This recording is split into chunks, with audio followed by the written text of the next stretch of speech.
Hello. Oh, I still have my head patting thing on. Let me get that off of my head. There we go. Hello. Um, I am, I was thinking that since I got all the convention stuff and whatever out of the way, this week would be like, you know, easy and all that. It wasn't. It was not. In fact, it was everything but that. Um, I've been struggling to say the least with the new comic. It's a lot of effort to draw. Um, it is just very high effort stuff, and it's a little bit tiresome. So I am still a little bit behind on work. Next week I'm gonna start focusing on Witch Book 5. So that might make it a little bit easier for me. But knowing me, probably won't. Um, but um, I didn't really have anything in particular in mind for today's stream, so we're just gonna do kind of whatever. Um, I got my funny cheat game, and we can yap about life while funny cheat game does its funny cheat thing.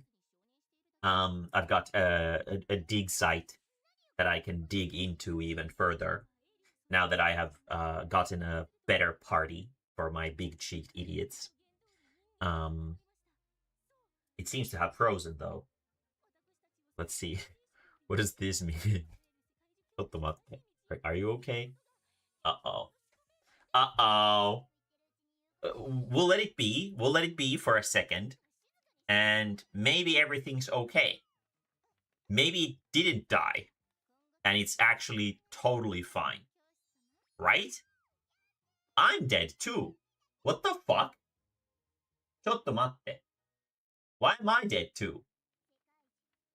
Um, what is going on? What do you mean? Oh, what was that? Bro.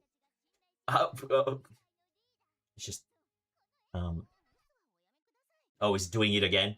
No, no, don't do it again. Don't do it again. Don't, no bully. Where?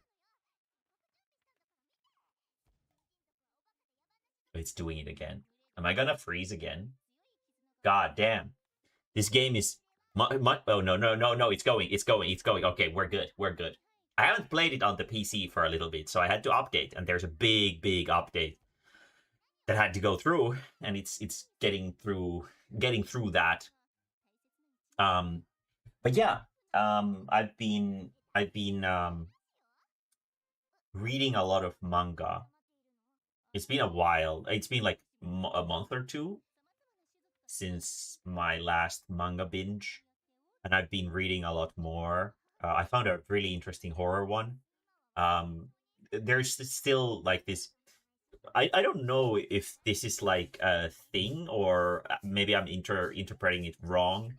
But recently, I feel like in a lot of manga stuff, it might just be a fan translation thing. So it's not actually relevant to the actual success to the manga series. But it feels like a lot of manga series are um there we go. Okay, let's escape this cutscene. There we go. Fantastic.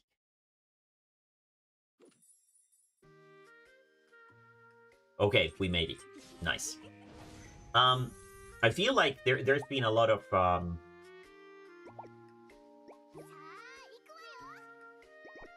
we're gonna go to the dig site. Let me get my gamer potato out.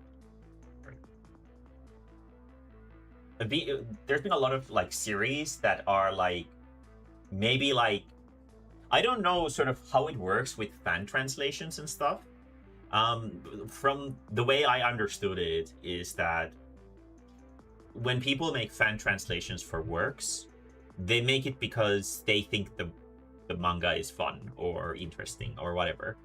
I don't know if there's like an industry, quote unquote, in fan translation where people make money off of fan translation. And the reason to why I'm wondering about this is because I've sort of noticed this phenomenon in like the last maybe 2-3 years or so, where there's a shitload of like manga series that have been like a translation group has picked them up, and they they only translate up to like chapter 7 or something like that, and then after that there's like a 4-month gap and there's no updates whatsoever. And this is like really common. This isn't like something that I see like once every month or so, but this is like maybe like 2 out of 3 series are like this. I don't know what it is. Is it so it's my guess is that it's one of 2 things, right? It's that the manga series aren't successful, so they get axed in Japan. And because of this, the fan translation group drops it because they find out that, oh, this was axed, so we're not gonna put effort into this because it's not gonna be finished properly. Or the other sort of guess that I would have is that there's like money in fan translations these days. I'm sure there is to an extent, but there's like significant enough money in the fan translation sphere where people are like competing. They're like, oh, this manga didn't get enough likes on MangaDex or something like that, right? And because of this, the whole thing was dropped. So it's not so much that the people making the work liked it. It's much more... Oh, fuck, I picked an extra one. Well, you can have it, I guess. So it's not that they like the series, they just picked it because they thought that maybe it would get likes or something like that. But I feel like that's a pretty dystopian way of looking at it, so I hope that's not the case.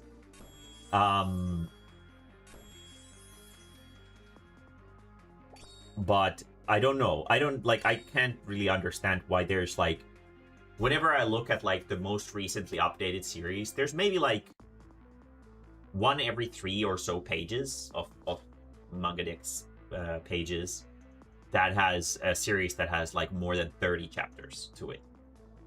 It's strange. It's very strange. I don't know. But let's see if we can. Well, I guess, yeah, sure. Okay.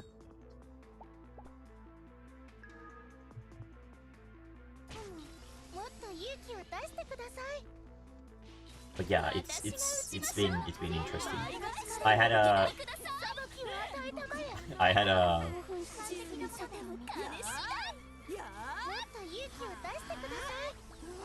bit of a moment earlier this week. Monday I was feeling a little bit overwhelmed by work. Let's turn them down a little bit because she is very talkative. Actually, let's do it like this, where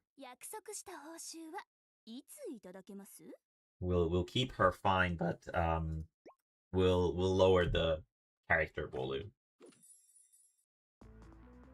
So yeah. So Here. Sound. Character voice. Let's do like 45. The issue with character voice being lowered is that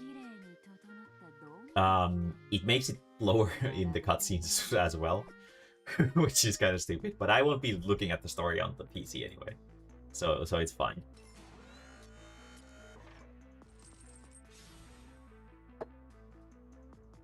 But yeah,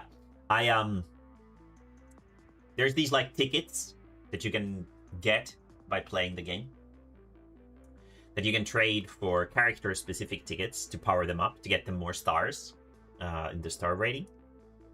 And there's this one YouTuber who is like the only person who talks about the meta of this game, because it's not that popular in the West. People do keep like enjoying the more edgy shit, I guess. They don't like these perfectly cute, squishy-cheeked idiots. He keeps yapping about how perfect this character is. So, and she's in the color that I main, and I finally invested into her, and I used all of my tickets. And yeah, she is completely broken, and it's pretty funny. It's pretty funny how insanely broken she is. In fact, actually, I think I have some candy I could... Yeah, I do. Let's go crusade instead, because I am in a bad place in terms of resources, so might as well get some more. This is also easy yap content. A little bit more happening on the screen, at least. But yeah, but I did find one good horror manga. It wasn't complete, but it was... Let's actually get that. It wasn't complete, but it was very... How would I put it? It was very, very interesting, very gross, as usual. As they usually are.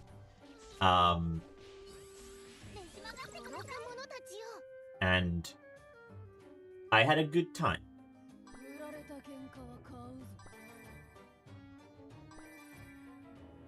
But I also made this like really fucking weird discovery where, so there's this like, I think I've mentioned this person in my panels. There's this anime called Kodomo no Jikan, which is a really, really infamous, I guess would be the correct word, infamous lolly manga series. And something that I've always found kind of funny about it is that it is drawn by a woman in like her 30s, 40s, something like that. And it's just, there's like this sort of whiplash to it. And I don't know what it is exactly. But it seems like that's not really uncommon. I don't know why. And I'm kind of like confused, I guess. I'm kind of confused. There was this artist who I found this really wholesome comic about, where she was going on about how she's like a huge fan of Youjo Senki, or the Saga of Tanya the Evil. I guess the English title is the series. And she was talking about, it was like a short, like biographical comic. Yeah, she keeps yapping. She's a yapper. About it's like she's a saleswoman. She's a turbo capitalist. She likes potato chips and she won't stop yapping. Maybe that reason to like, I haven't invested into this character because I kind of don't like her. And I think the reason to why I don't like her is because she's too much like me. She won't shut the fuck up. she's always trying to sell something to you, and she likes potato chips. So she's gonna eat my potato chips, which and she's like super possessive over them. So she won't share. She's a fucking piece of shit just like me. Anyway, found this super wholesome comic about a Japanese like she's basically a super fan of Yojo Senki. And she was drawing these funny comics. They were completely safe for work. Little like 3 to 10 page comics about just funny jokes, inside jokes, sometimes with like some romantic tension. But generally speaking, mostly just like gags and puns related to the series. And she was talking, she made a personal comic about her life where she was like, it's super awesome to be a part of this fandom because it has inspired me to get over my personal like insecurities. She was insecure about like small details about her body. She was like 30 plus. She had a husband and she had a child, but because she was so insecure about her appearance, she couldn't even like wear. She didn't want to be in photos without wearing a mask, which is like, yeah, that's, you know, it kind of speaks a story. It's kind of sad that I guess the environment that she lives in has been so, I guess, brutal about appearance. I guess Asia. So I know that Korea is like insanely strict about appearance, where like it's like to a crazy unhealthy degree, where like how insanely like hyper fixated they are on appearance. I think it's a thing in Japan as well. She was like a how would I say, like a classically considered, easily considerable as a pretty person, but she apparently, according to her, didn't like the way her teeth were, because she had buck teeth, which I guess means that your teeth are like protruding outwards a little bit. And oh, don't, no, fuck. Of course it's her. Shit. I think they'll be fine without her doing that much damage, but that's unfortunate. And she was telling that she was insecure about the fact that she was over 30 years old, because in Japan, when you're over 30 years old and you're a woman, you're basically recycled goods, which is not super nice. She was talking about how she cannot feel sort of confident in herself cosplaying a Yojo Senki character, because all the characters are young and beautiful, as anime characters generally are. And she had to hide her face at public events and stuff like that. And then at one day, she was just like, I really, really, really want to cosplay. I just insanely really want to cosplay. And that pushed her over her insecurity. Well, she decided to, instead of just being okay with it, she decided to actually go fix it. So she went to get her teeth straightened up, and then she started cosplaying. And she was really happy with the results, and the photo was like, there was a photo of her in the thing, and she was just like the kind of person that most people in the world would be like, what the fuck do you mean you're not pretty enough to be doing this shit? Her quality standards were really high, let's just put it that way. And I was like, okay, this is a really wholesome comic. That's a super wholesome comic. I love that she, like, I've never understood the fandom appeal to that extent. I don't think, like, thinking about it, I don't think I've like found some really specific important things of my life through a specific fandom. Like, if we don't like classify like manga and anime as its own fandom, right? Because I would say that the specific series are their own fandoms, right? But I've always been kind of I've always been kind of like not super on the like I haven't really understood the appeal of being super into something like that. And actually, let's level her up. Here we go.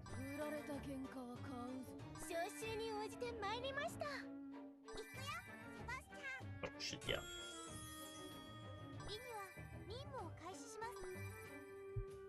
So it was kind of like an eye-opener thing to see someone being that like something so positive happened in her life where she can now smile in public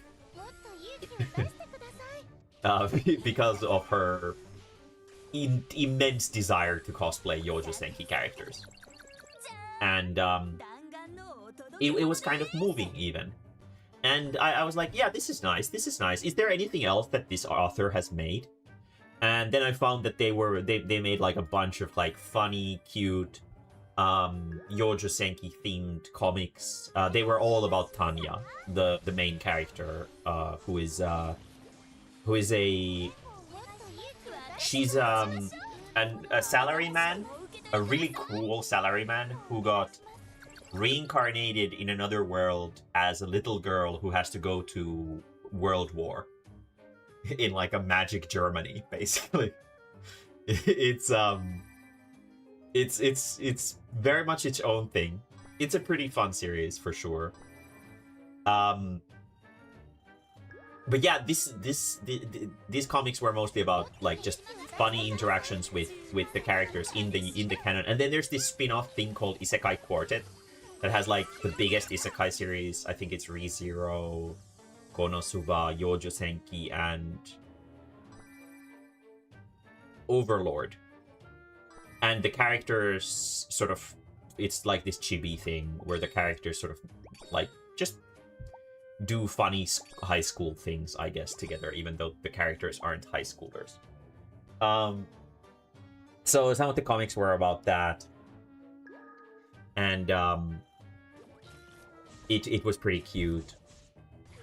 And then there was like one comic where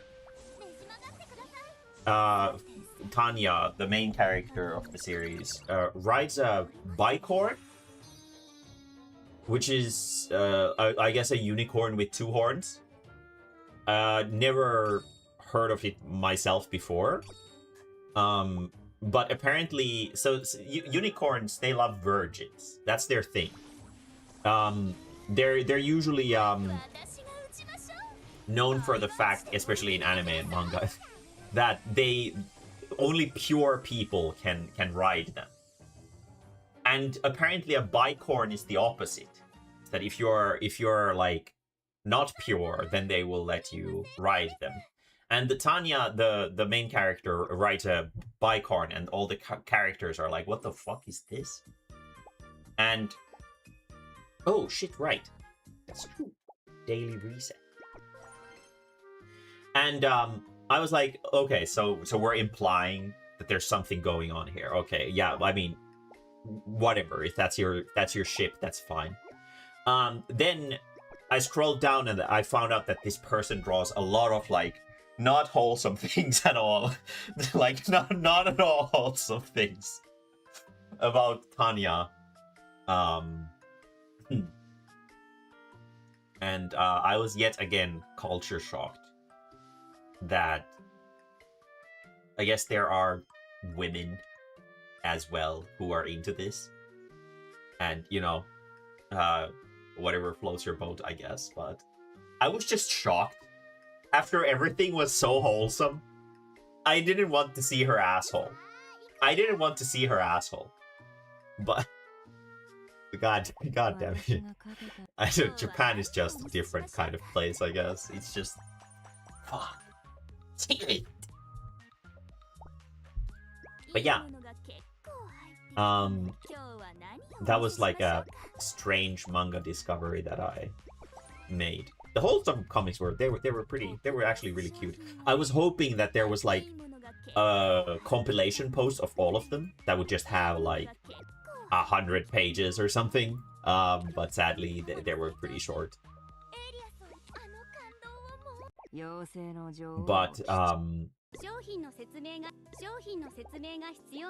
But yeah, it sure was something. It sure was something. Oh, we have a new... Wait, no, that's not new. I just haven't done it on this computer before. So yeah, that was a strange thing. On other things, I've been struggling with my own comic a lot, like I mentioned earlier. The pages are like they're like they require a lot more thinking than I would like. I can't just be like, oh, here's Payne's axe. It's gonna cover 2/3 of this page. And I don't need to worry about what I'm gonna put here or there or here or there or here or there. Anything like that. I don't need to worry about that shit. But now I have to. Also, the fact that the format is different, where the pages are gonna be much smaller when they're printed. That's throwing me off a lot too. I'm constantly sort of second guessing whether if something is too small or if it's okay. That's been tripping me up a lot too. I guess I've just been second guessing myself a lot more than usual. Yeah, I can't just draw asses and be done with it. Yeah, it's like when it comes down to like spicier manga, I guess. The depiction of the characters' bodies is like really important for obvious reasons. And you can't just show off like in most cases, I would say it is like the correct option to show like a lot of the character's body, right? In the picture. And that's like just so visually good because it usually causes the so in manga it's very common where the panels borders aren't basically the restrictions of the illustrations. Sometimes there's usually like one illustration that goes over the borders of the panels, and that's like it makes the pages look a lot more dynamic and sort of good. And when it comes down to the spicier works, that's like the golden standard where like, you know, just everyone expects it, and so that is the correct answer. But when it comes down to the not so spicy works, you can't really do that because even though the characters are cute and like you could argue that especially Des, who has a skirt that is like literally at the perfect length where her ass cheeks aren't showing, the robot girl, the AI, she has a sexy design for sure.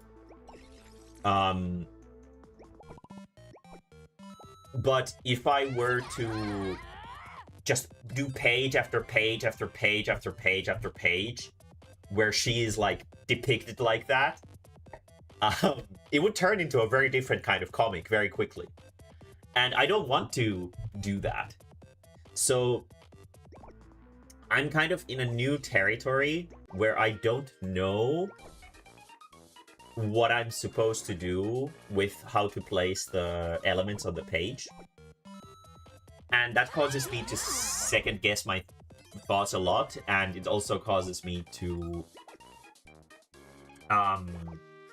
spend a significant more time working on the sketches of the comic. And the sketching is especially like rough.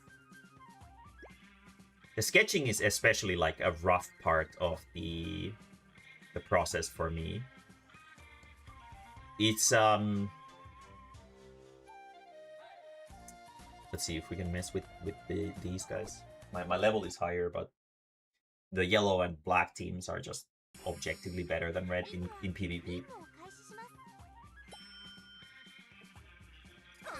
But yeah, I'm kind of struggling with... Well, to be fair, I've been making like some good choices, and a lot of my pages have been looking really nice. Okay, that's not very good.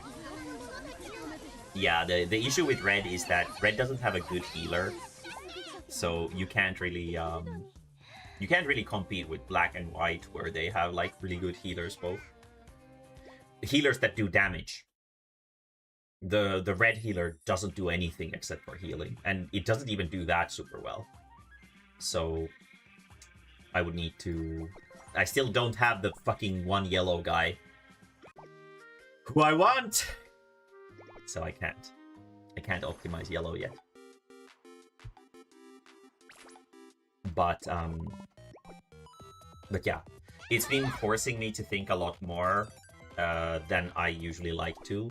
Also backgrounds, there's a lot more backgrounds, because when you're drawing pictures of asses, you can just draw pictures of asses, and people don't really care about the backgrounds all that much.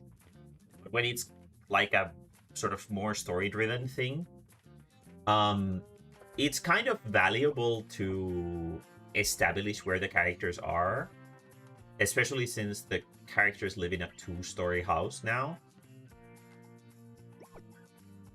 So there's like understanding when they're going upstairs and downstairs and stuff like that. They can't just be like upstairs and downstairs like willy-nilly. Like, you have to constantly make it clear why we are here, where we are, and how we got here. And that causes a lot of like kind of filler illustration that is necessary to make it clear where things are happening. Where is Renewal? There she is.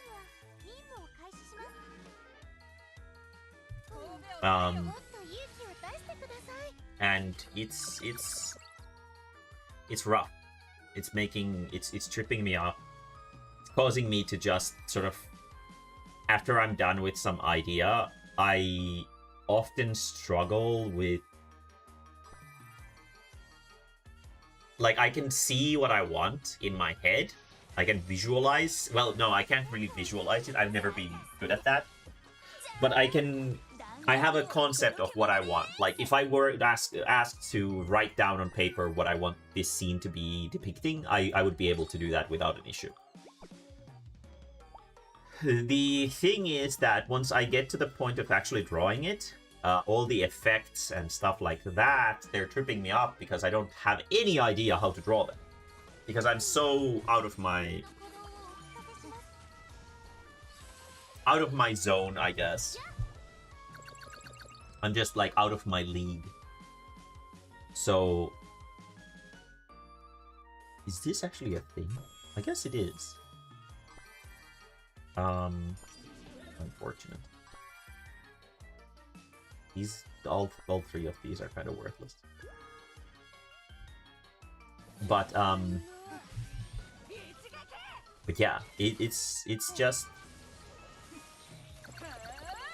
constantly like, okay, now I have to draw something that I've never drawn before, and it's every goddamn page. Every single page is like something I've never drawn before. It's so frustrating to constantly have to work with something that I'm so unfamiliar with.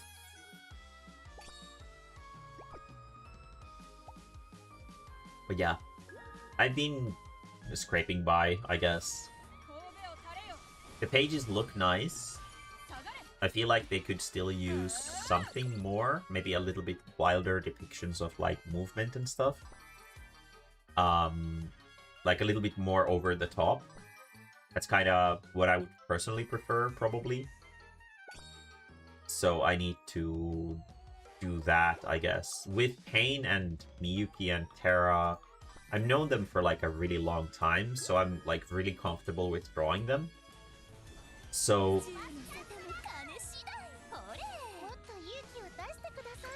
it's easy to make them do like crazy shit that doesn't make any sense.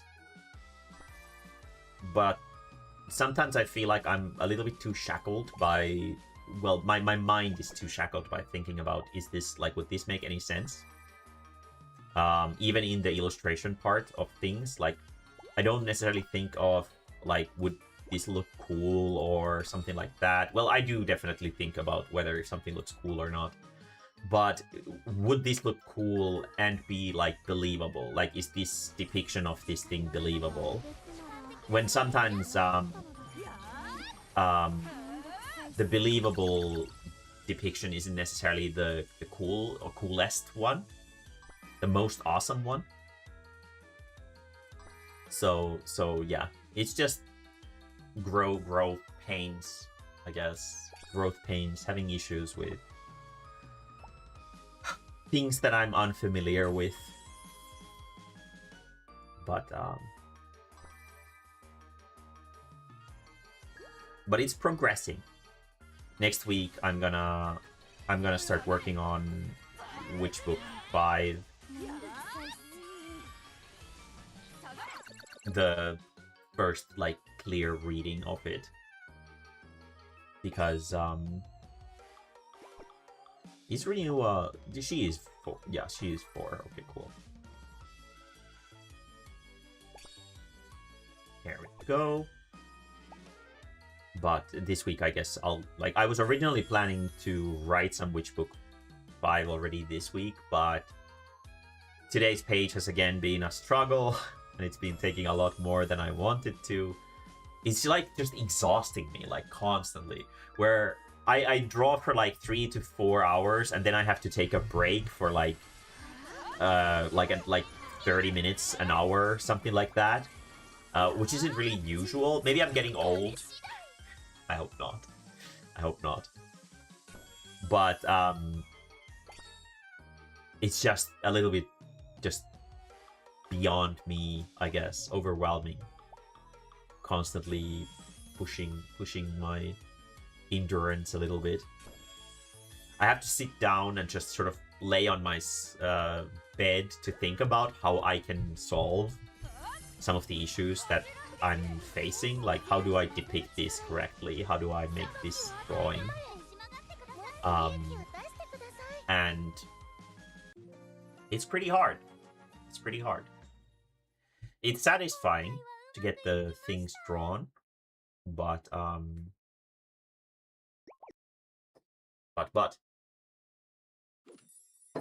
it is kind of tiresome as well, for sure.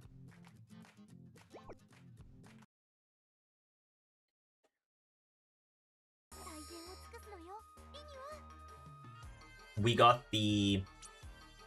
So Arcade wanted to... Oh my gosh, she's alone. No, she needs friends. Arcade wanted to put the Pal World thing on a server. Like, so I've been hosting the Pal World server for a while now on my own PC. And Arcade wanted to instead put it on a proper server. And now it's on a proper server, so I don't have to keep my PC on overnight anymore, which is nice, to be totally honest. Especially when it's like a hot day. PC running the whole night. I don't know about that. But yeah.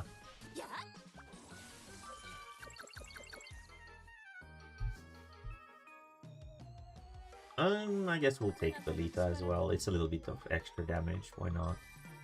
Renew.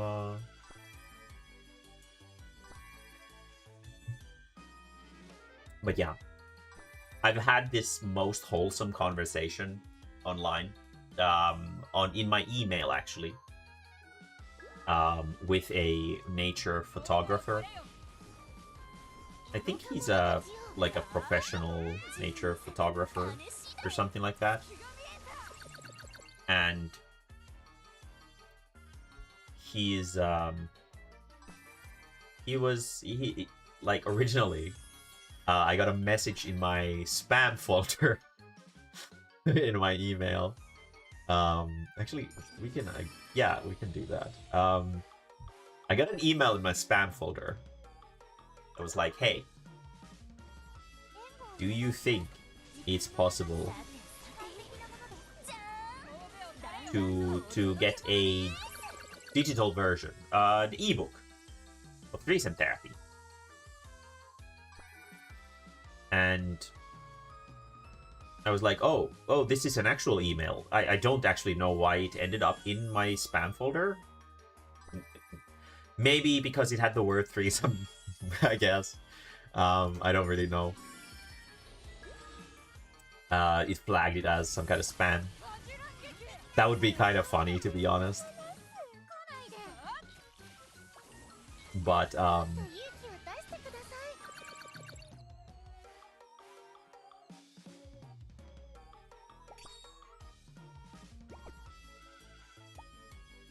I promised him that I would make a digital version of it, and I did. It was a little bit of work, actually, not all that much. Not all that much. It was pretty. TT was pretty low effort when it came down to the digital release of it.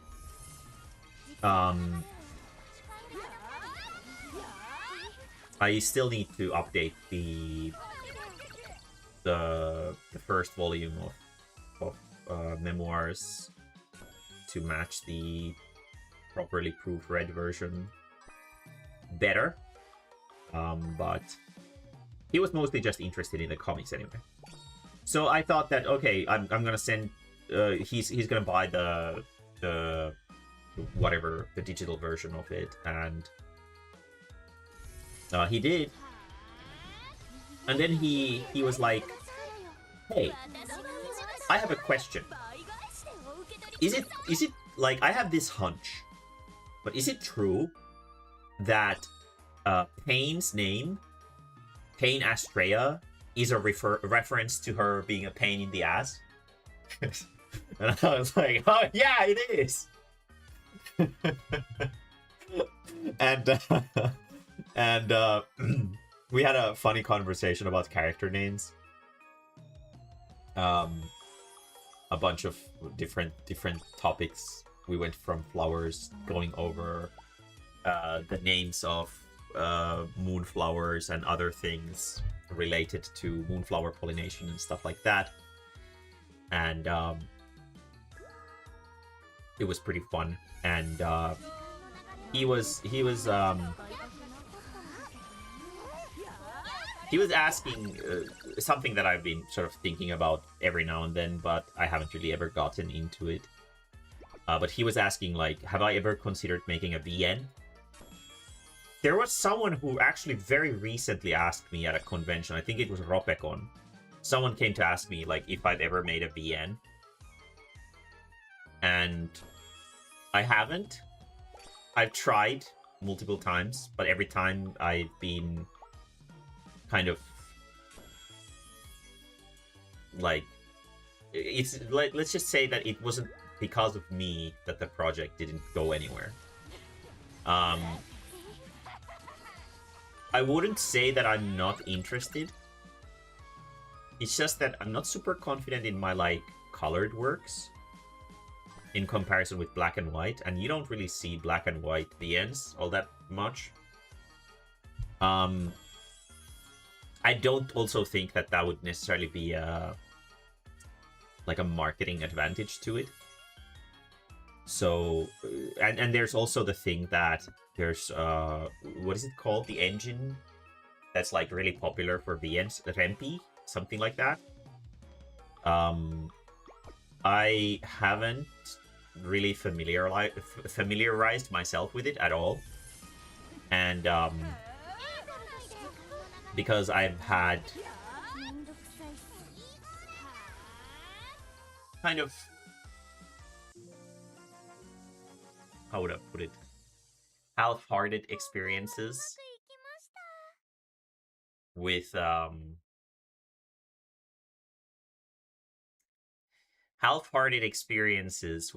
working on these kinds of projects as a group.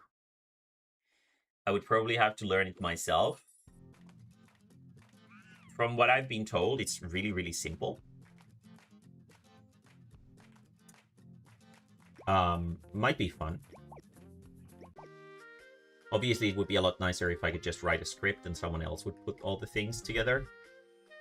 But and maybe make some illustrations and stuff like that. But yeah, maybe at some point. Maybe after I finish at least the newest comics and stuff. I don't really know. It's still a little bit on the sort of, I don't know. Maybe it might be fun to sell it as a disc at conventions. But right now, my stomach is really upset at me about something, and I will be right back.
Hello, I have returned.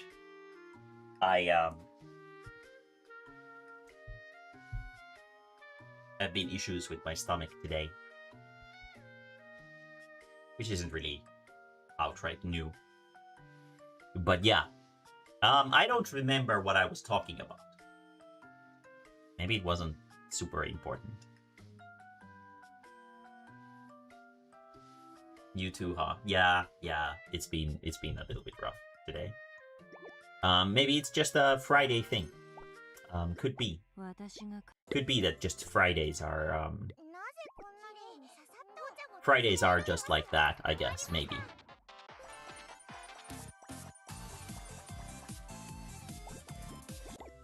Here we go.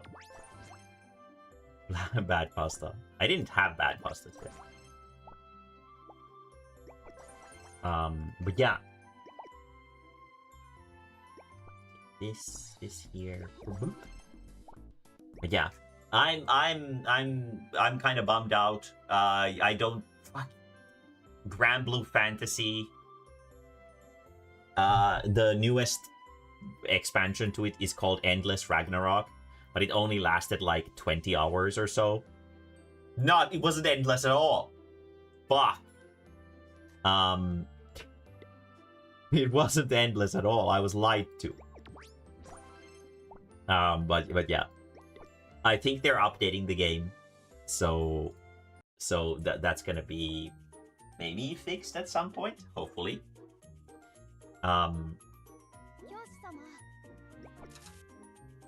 Hopefully. Because it's a lot more motivating to work, especially work really hard.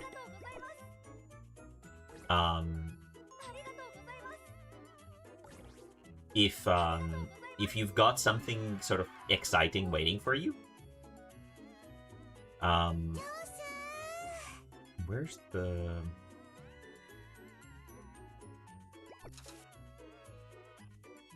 Oh, there we go. Doink, doink. Only 2. Okay, well, I guess you can grab those 2.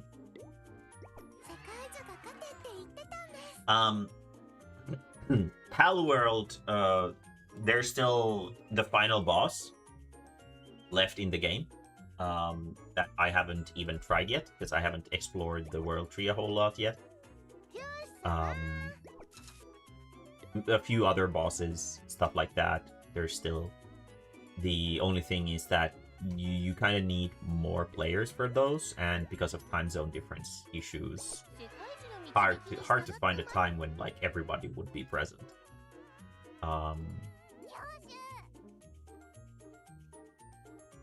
Hard to find a time when everyone would be present to play.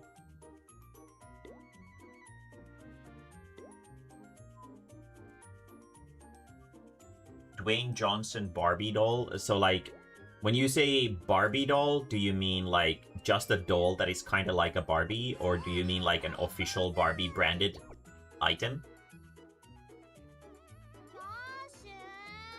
I guess we can send her out since she seems to be excited to go.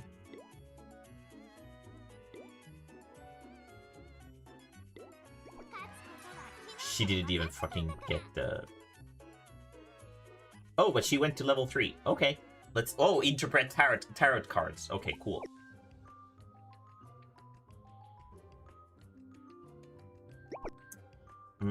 Okay. Okay. These parts aren't really voice acted. Most of the things in this game are voice acted. But these are kind of insignificant, I guess, so they don't have...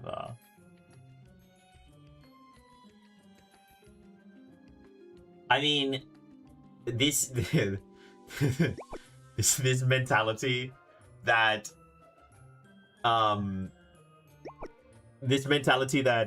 if you want a good tarot card reading, you have to pay more. I am sure there are so many fucking like scam artists who actually do that. I wouldn't be surprised at all. I wouldn't be. She is basically a scammer. What fate does bind me.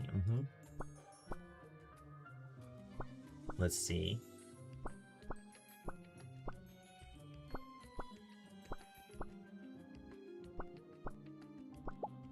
Oh, she doesn't even tell? God, she's such a fucking bitch. Good thing I switched her out of the fucking part. God damn.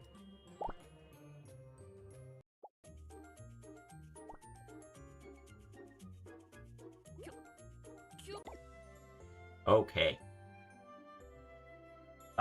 It is the Moana movie doll, and they based it by live action, so it's made by the same company. Oh. Okay. So what you're saying is that Dwayne The Rock Johnson has a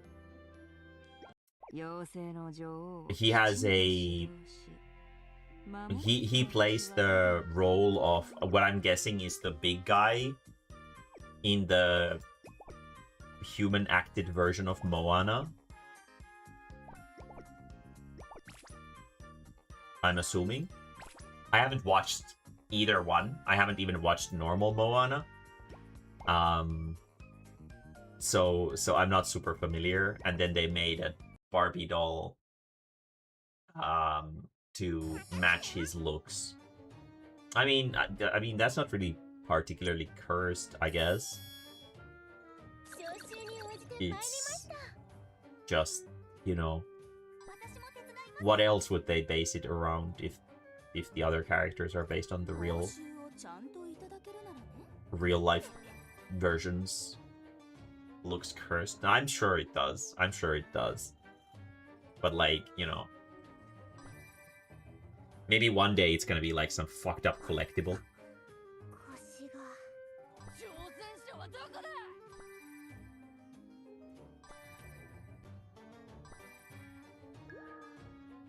Wouldn't be surprised.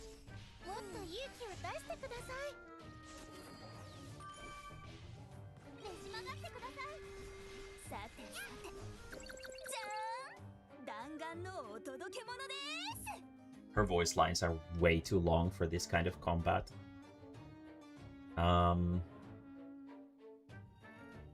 Nair is good. Renua is very good. There we go. Yeah, I've never been, personally, never been a big fan of Barbie dolls. When I was a kid, I was much more into like My Little Pony and shit like that when it came down to the girly shit. Barbie was never... The face of the character just always kind of made me feel icky. She's just got that like uncanny energy to her, I guess. I don't like her. I don't like her. She's weird. The Barbie movie was kind of fucked up too. It's just weird. It had its moments for sure though. To be fair.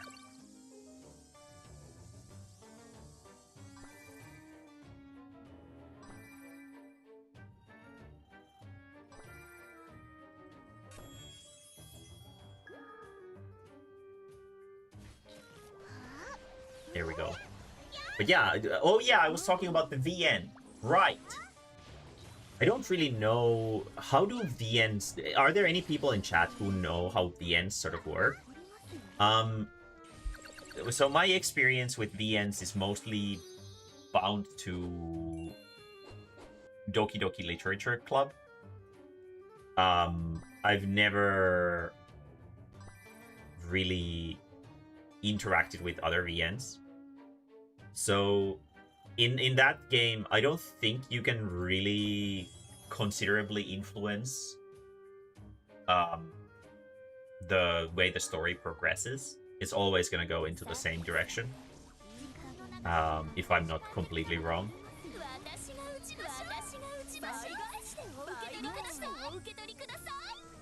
Yeah, like, just listen to her. She's so fucking annoying. She has her where she pulls out the gun and shoots the guys. That can activate multiple times in a row if she kills someone with the first shot. And she does the voice line every time. So fucking annoying. But like, the thing is that my understanding of how a VN is usually has been that it's like there's a lot of different endings that you can reach and all that. Or is that different? Because that sounds like that could be classified as a dating sim, right? So is a dating sim and a VN different?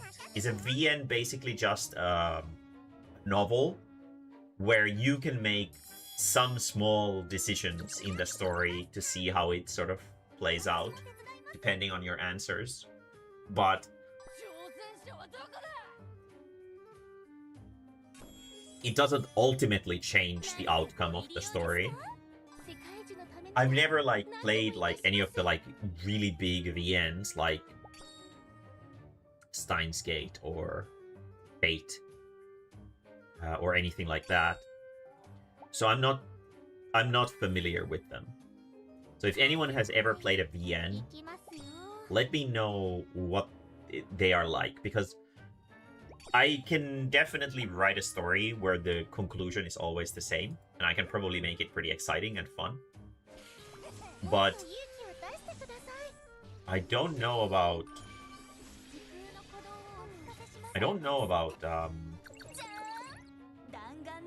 like one where your choices considerably affect how the story goes. I guess maybe if you can be like, oh, if you make the wrong choice, then you die, and then you have to like respawn to the previous. So okay, so Zoltan, you played Monster Prom. Is there any kind of game mechanic to them, or is it just basically a story that you read?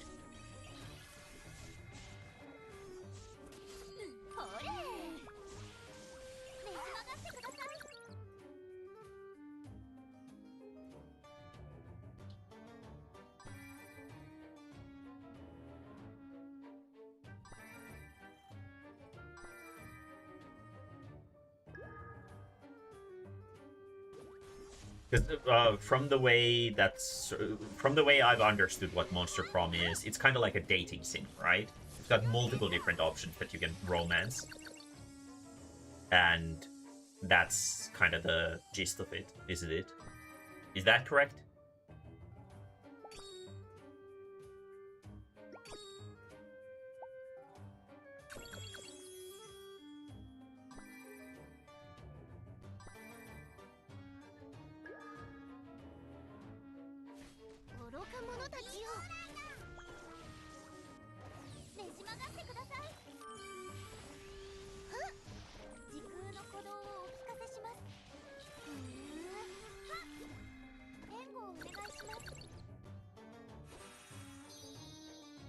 Because technically, like I'm personally not into like harem situations, but I could totally make a game where you can romance basically every single one of my characters, like in like their own separate storylines that might intertwine in some ways, but you would have to like restart the game to do a different character's storyline.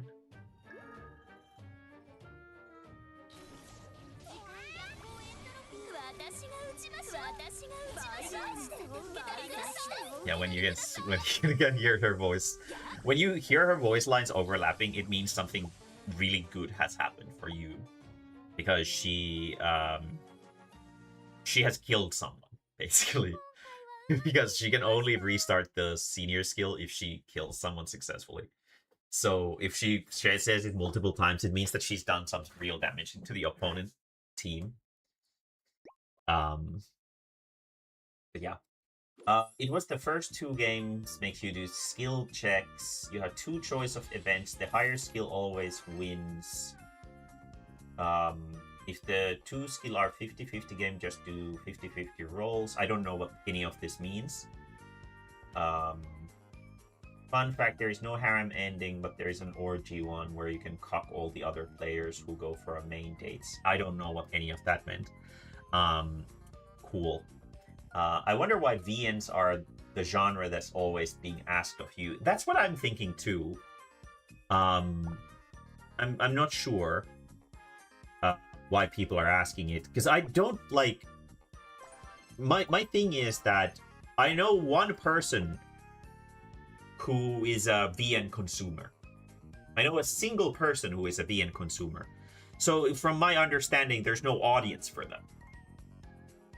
But apparently there's like a big underground... There's like a big underground sphere for them.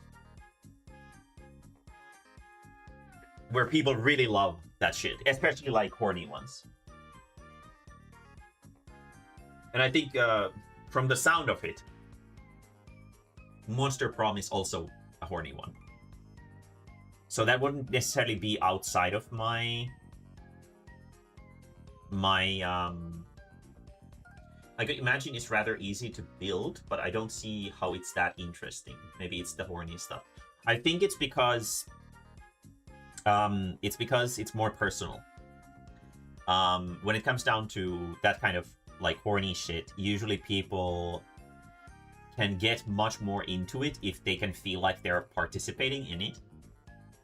So when it comes down to horny stuff, when it becomes more personal, it becomes more effective. So for that reason, it's definitely so popular in that aspect. I don't think it's super popular in any other aspect, because you don't really hear about any other VN ever going viral like Doki Doki Literature Club. That's like the only one that ever went insanely viral. And the artist was apparently working on some different project, but they never... Like, I haven't heard about it at all.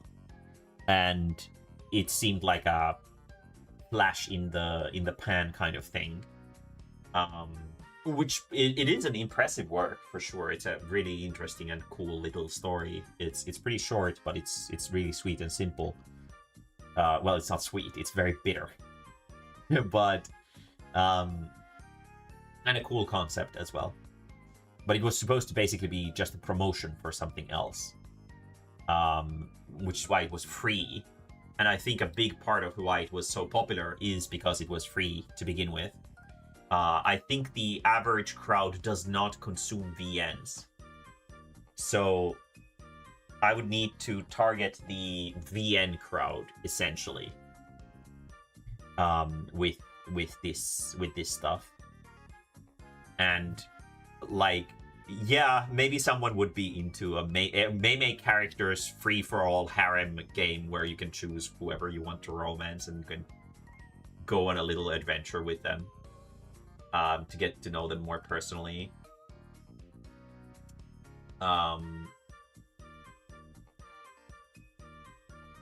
Yeah, that doesn't explain anything, Sultan.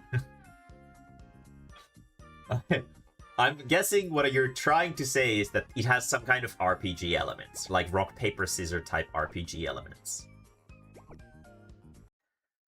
Which is fine. But yeah, the thing is that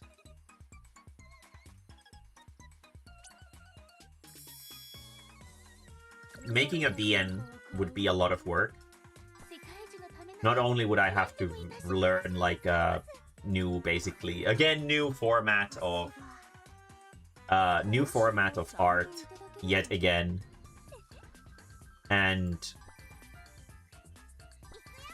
it's just not only that, but I would have to put like probably a lot of time into it, because for it to stand out, it would have to have probably quite a few different options for waifus and stuff like that, which would mean a lot of illustrations, and VNs have full color illustrations, so that would take a while. And on top of that, there would be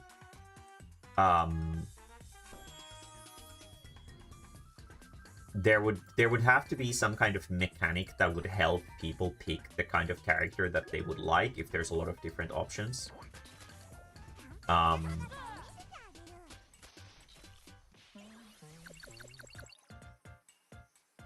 Or maybe it would be better to just focus on one character, but then that risks that so the appeal of harem from a VN standpoint, to me personally, is that it sells better. because there's something for everyone. You can, like, no matter what your interests are, there's probably going to be some character that art writing, and I hope everyone else is. Yeah, but that's the thing, is that I don't have people who are willing to put effort into things. I don't fucking know anyone. I don't know anyone who's willing to sacrifice their free time for the sake of a project that might or might not produce money. People aren't willing to make the jump into the unknown because, like, they might be motivated to start a project, but they never see to the end. And it's so frustrating for me when I have made put maybe hundreds of hours into the story and art and everything like that, and then like someone who is like really crucial for making the project progress just drops out because they're not feeling like it today. So yeah, it's like it's rough like that. I might, but I don't want to make horror TV. Yeah, well, in that case, then the question would be, what would make it appealing?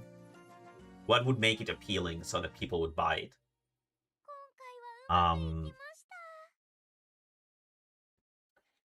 Because it would have to have some, like, obviously I would. Well, I don't actually know what the platform for sharing VNs is. I guess Steam. Steam does have a lot of them. So it would have to be on Steam. And what would be the... What would be the thing that would make it appealing to readers? So appealing that it would spread and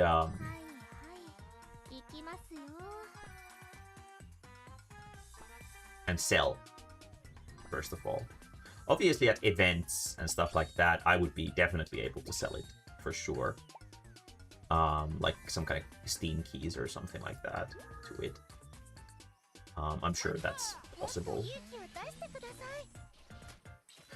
But, yeah, the issue is that it would have to be like something insanely exceptional for it to sell really well. Because like most of these things that are like super popular, like let's say Fate. Fate is just porn. For anyone who doesn't know, Fate is it's a hentai DN. It has sex scenes in it. It didn't get popular because everyone loved my body is the bone of my sword, or whatever the stupid cringe is that the fucking idiot spouts. No one cares about it, would care about it, probably, if not for the sex appeal. The sex appeal is the hook, and then people stay in it, and they're like, okay, I can also get invested in the lore. Now it's not a horny thing, but it had that hook to get people hooked in it. So the thing is, like, thinking about it from that perspective makes it a lot harder. Extremely well marketed. Yeah, marketing would be super important too, and I'm not good at it when it comes down to online stuff. In person, I'm really good at marketing stuff, but online, no, not a chance. So, yeah. It is definitely, like, it's not something that I'm totally against as a concept, but at the same time, there's a lot of like, but what if, but what, but all this shit that is tied to it. I guess, like, technically, like, Among the Sheep would be usable as a VN, since it's a mystery thing. Solving the mysteries could be something that could be done completely text-based.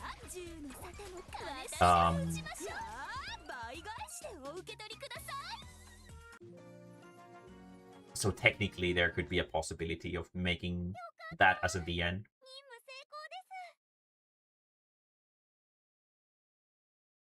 So you would have to like solve the mysteries yourself.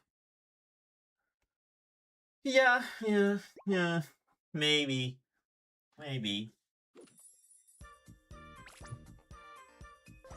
But then again, it needs to be fucking colored, and I don't know how to do colored images when it comes down to that kind of stuff. I can do colored like horny things, but I definitely cannot do colored like scary things.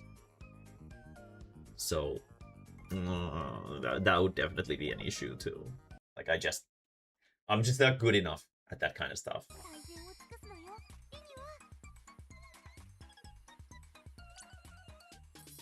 I'll have to think about it. Maybe I'll hold a survey. I already had a very effective survey. A very effective survey at Desukon this summer. And a lot of people answered with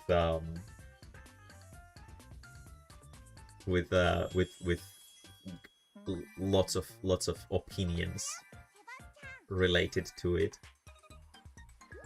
and it might be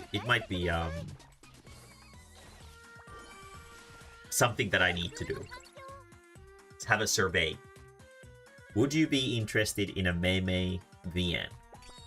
If yes, would you prefer if the VN is spicy or not spicy? Or I guess spicy or something more serious. And then we'll see, kind of do like a see if there's any interest in that kind of stuff.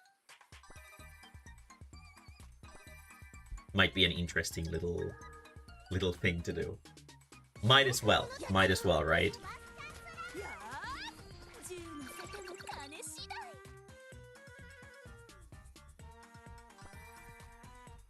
I should probably do that on my until the answer yes. Yeah, it's probably yes to all, but what is the most wanted thing is the important question. But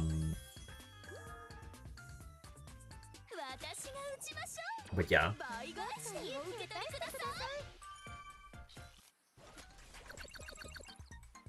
I wonder if like I don't think Doki Doki Literature Club had any voice acting, if I don't remember wrong. So I don't think that's really I don't think that's like an important thing to them. So we're probably fine without voice acting. I could give it a go. Could give it a go. There might be an audience for it, mayhaps.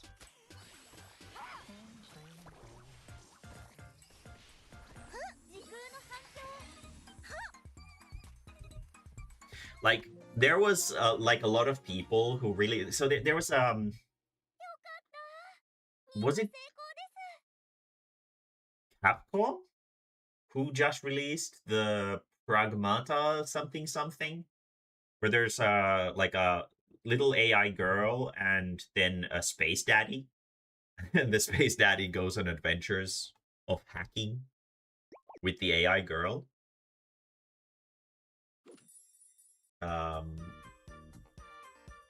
It would be interesting to figure out how to make a VN in the perspective of programming when we wasted some VN, I guess. Yeah, to my understanding, Rempi does a shitload of, like, basically it makes it so that you don't need to understand anything about programming to be able to make it.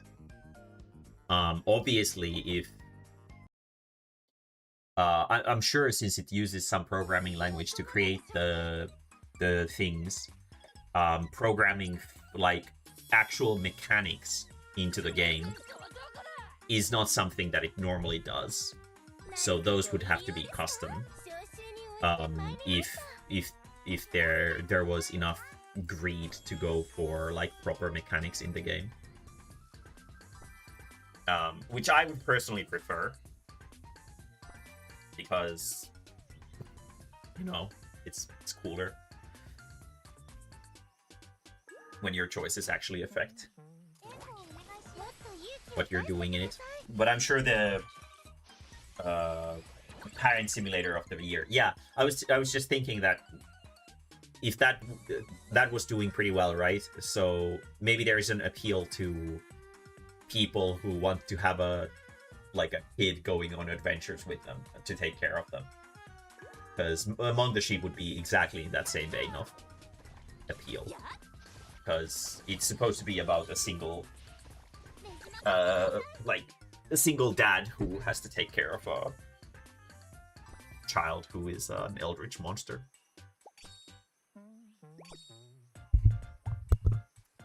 So it would be like a how to be a good daddy simulator as well as a mystery murder thing.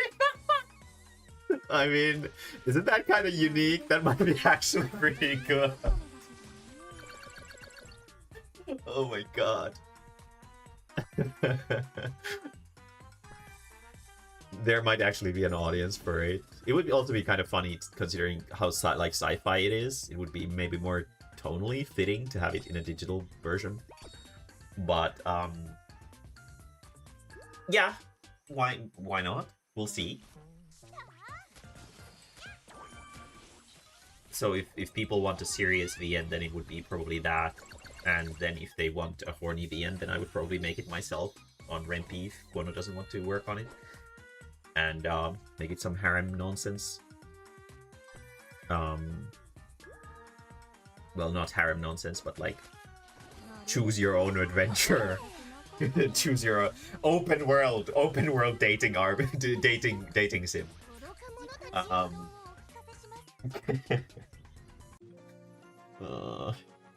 I guess yeah. I mean, it's not necessarily a bad idea to stick my dick into new avenues because while I'm doing okay, whenever I get like a bill for a convention, like today I got billed for fucking Helsinki Book Fair and it's like 700 euro.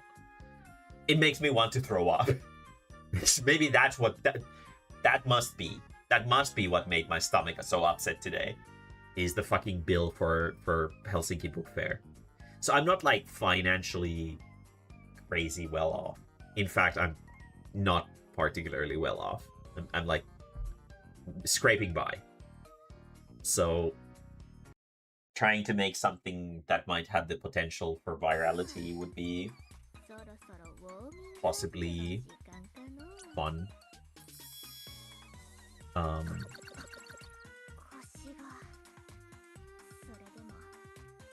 Or if not virality, then at least like a cult following online that would buy DLC. so I can make ends meet through that. We just have to be making enough to make both Guano and I make ends meet. If both of us are gonna be working on it.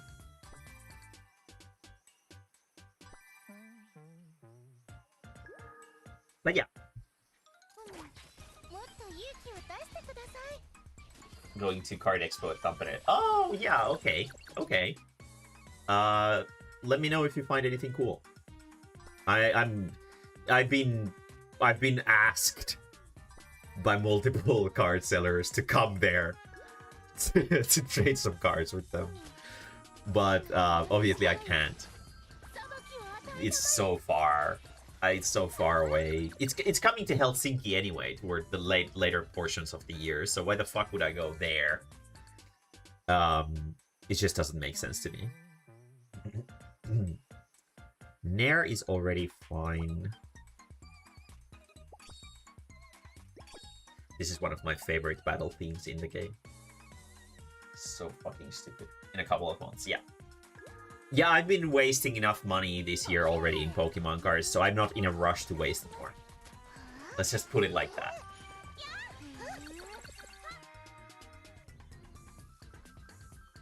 You go the Rempi route and it'll end up like My Pig Princess 4 years still in development. What the fuck is My Pig Princess?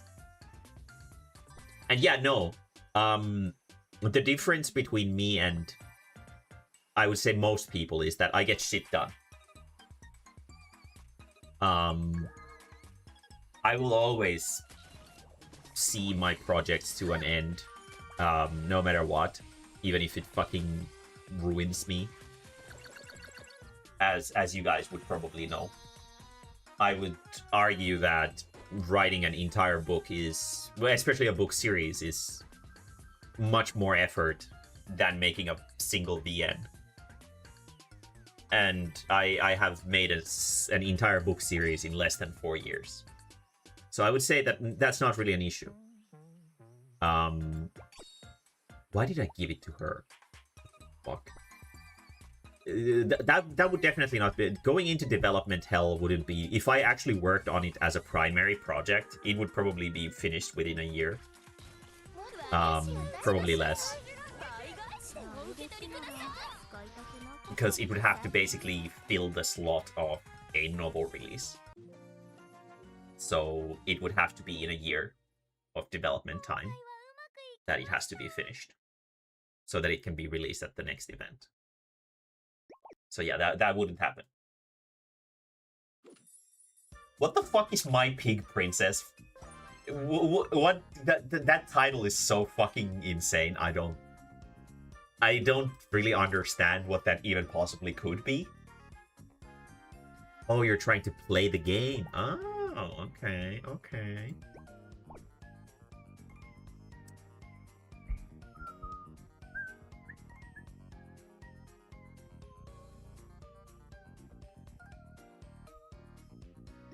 If there's some playable cards that are not worth anything that you need, let me know. I might have some bulk. I haven't bought a lot of the newer things. In fact, I haven't bought like any cards in the last 2 or 3 sets. I don't know how deep modern goes in Pokemon. Like, is it just the generation? If it's the generation, then I still probably have some cards for that are possibly okay. The writing ain't the hardest part. So are you implying that it's really difficult to make games on Rempi? Because to my understanding, it's like stupidly easy.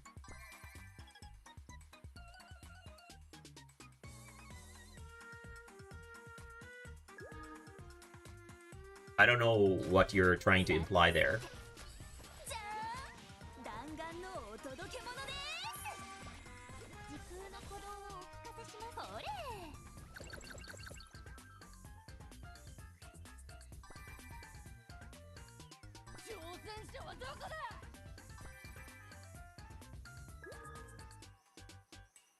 Because, like, if a game takes 4 years to finish, and it's a VN, and it's not a scripting issue, then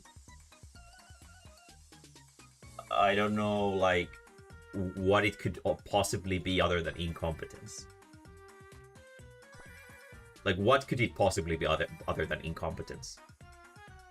Just people not wanting to work on it.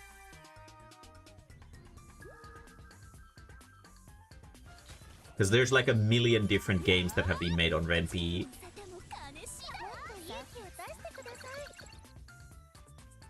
So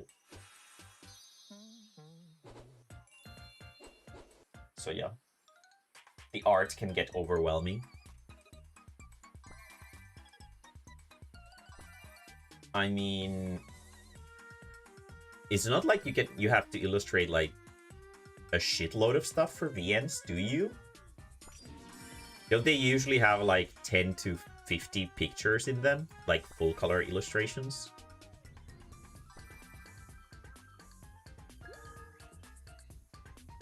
It's not that much, is it?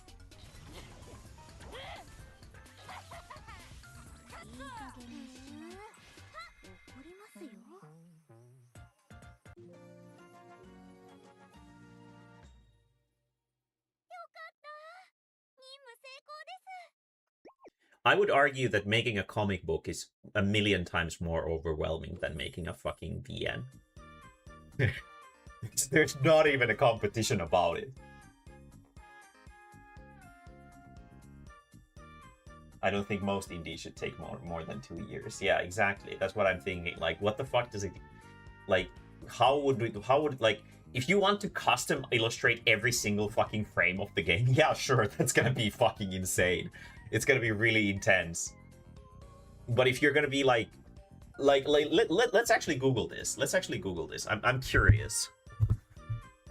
How many illustrations are there in BN?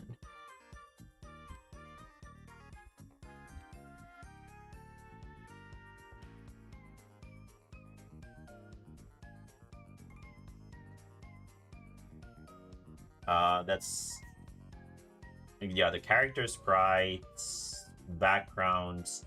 Yeah, event CGs are 10 to 70. It says like on average. And yeah, that doesn't sound like that much. Obviously, you don't need to have like 70 of them in there. If you have like a key illustration for like, or one or two for like each chapter, I don't think it's that hard. It sounds just like someone just doesn't feel like drawing. There is absolutely no way making 70 illustrations is more work than making a fucking several hundred page work in comics.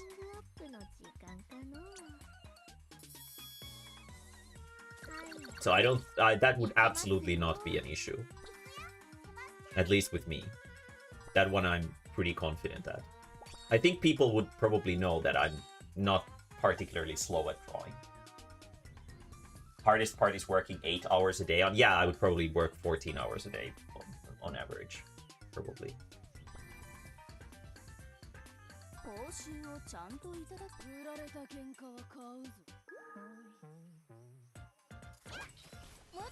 Once the script is finished and the key scenes have been decided and stuff like that, then it would be just a matter of working on a bunch of illustrations. It would basically be the same as working on the illustrations for Witch books, except for that they are gonna be this in this aspect ratio, and they're gonna be in color. So.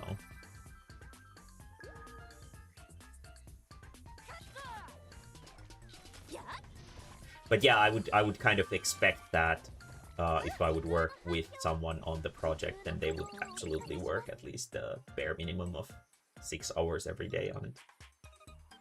Because consistency is what gets projects done. It's not trusting in some magic bullshit like, I'm not feeling inspired today. You'll feel inspired if you fucking force yourself to feel inspired.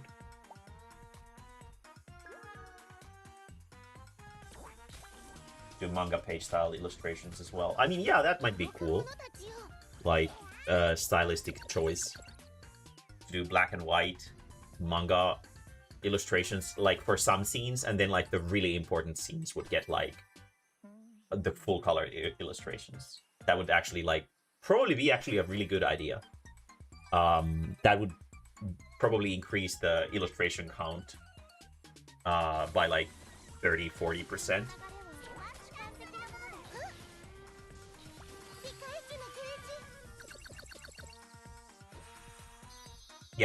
Yeah, that's not a terrible idea at all. The like time-consuming part would probably be just making the character sprites and the different illustrations for them. But I've already done that in the past. It's not that much work if you sort of know what you're doing. And Clip Studio has this fucking awesome new feature on the more the more new updates that makes it so that you can add like a puppet mesh on the illustration, so you can just twist it and bend it like a puppet, so you can change the pose slightly without actually redrawing anything. Just really useful. Basically turns it into a light 2D mesh. Pig Princess is some porn VN that got Bad Dragon's attention, played it out of curiosity, and kept up with the story just to see Billy being the best bro a person can ask for. I don't really know what that means, but and also saying that a game has gotten to chapter 10 doesn't mean anything. Because we don't specify how long the chapters are, how many illustrations in the chapter there are. Is the game released episodically, or is it released as a full thing? You're saying that it hasn't released yet, so getting to chapter 10 would imply that it's not released yet, but you said that you have played it, which implies that it has been released, at least partially yet. So it's been released basically in early access, or the equivalent, VN equivalent of it. So I don't really think that it's gonna be that hard. If you're not trying to make like an endless thing, obviously the purpose of the VN would be that it would be a single self-contained story. Maybe it could have multiple episodes if it gets really popular. But a single game would have to work as it is. It's episodical. Yeah, so it shouldn't be any effort whatsoever. So I don't understand what it could possibly be other than incompetence that would stop it from being released. Episodic is like the easiest fucking, like, least burdensome way to release shit you could possibly think of.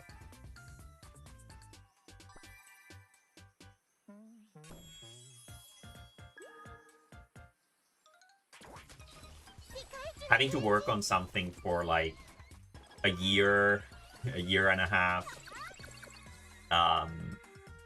finishing it only to not have it sell at all, that's a lot more burdensome. Like having the inner sort of,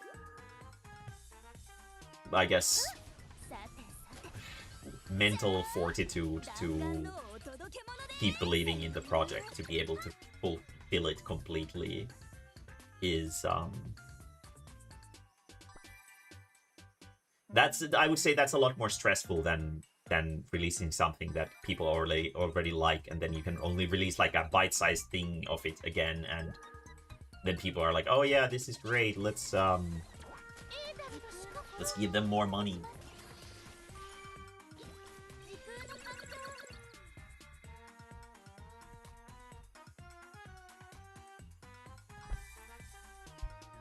So yeah, I don't really know the background of it much at all, so I obviously can't really make a proper judgment on the thing, since you only mentioned it sort of off-key. But from the sound of it, it's in development hell. Illustrations being an issue is definitely not the issue. The issue is that someone doesn't want to make the illustrations, if the illustrations are the issue.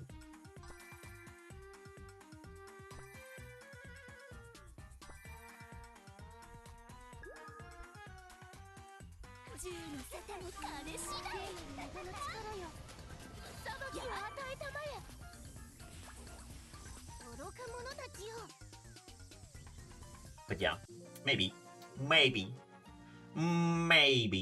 we shall see.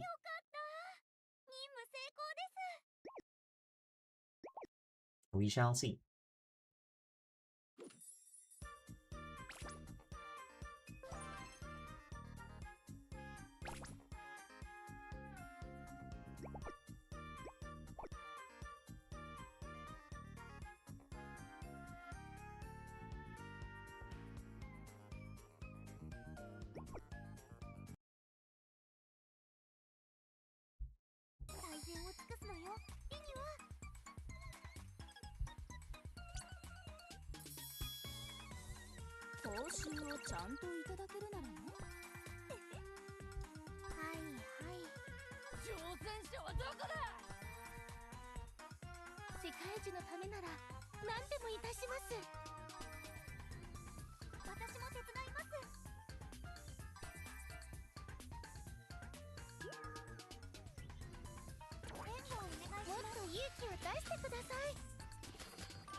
Mayhaps. I will consider it. Steam would probably be the easiest platform to release it on. Unless it's something horny. in which case I think there's other platforms that you can release them on. Not super familiar with that world, to be fair.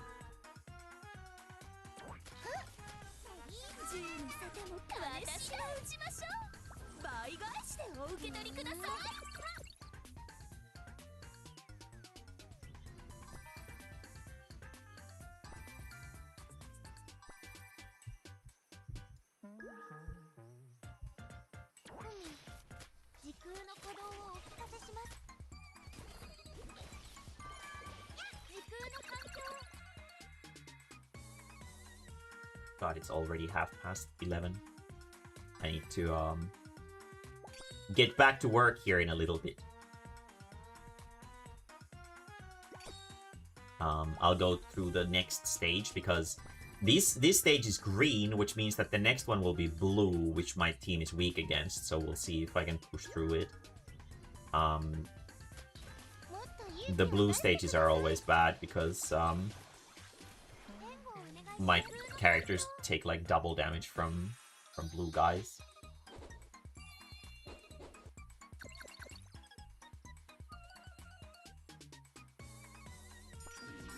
Okay.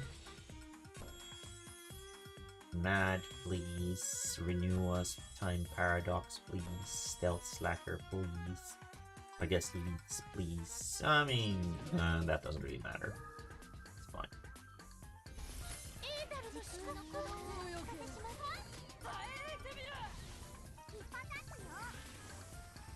I love when she just pulls out the gun and just someone immediately dies.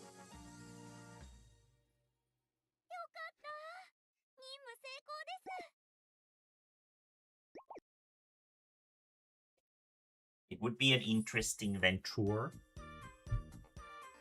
I think it's something that I could probably do solo if I put some time into it.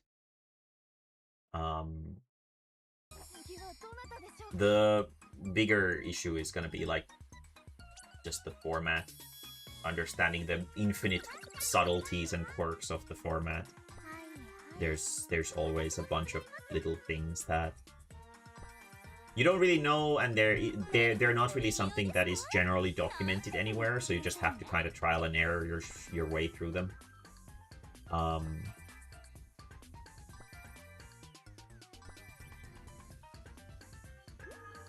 And it's always a little bit of it's a time-consuming process for sure, frustrating.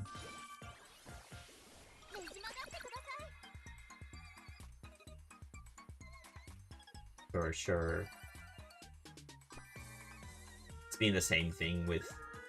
Like, there's always that one part of the work process that isn't just not fun. Like with writing, the proofreading and shit like that is just immensely boring and not enjoyable whatsoever. I'm sure there's some perverts out there who enjoy it. I don't. I do not see the appeal. It sucks.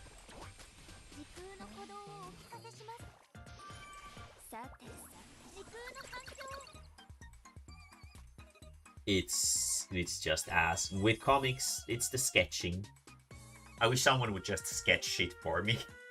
I can just be like, okay, yeah. This is exactly what I was thinking. Honestly, background shit like that would be nice too. To have someone else just make them for me. Having to make everything solo with time constraints makes it so that you have to cut corners every now and then. And it's like, I would wish that I wouldn't have to, but it's not realistic to jerk off to every fucking image forever when working on comic stuff.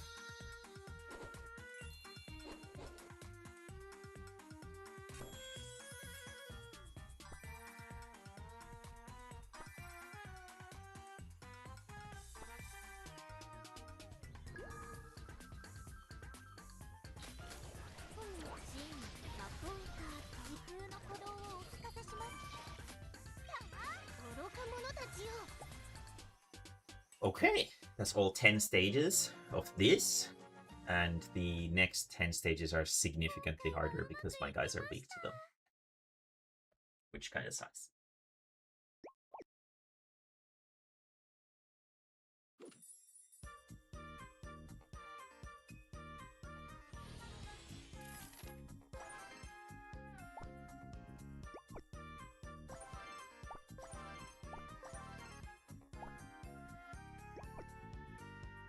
Okay. Let's see if I can get through these, and then I'm gonna end stream for today. These are always the part where I kind of get stuck, or I have to manually progress through them. Okay, Renewal. We absolutely need her. Ooh, we do need Nair too. Renewal maxed out, yes. Chloe is very important too. Nair needs to be up to, and Sist we can get in here as well. There we go.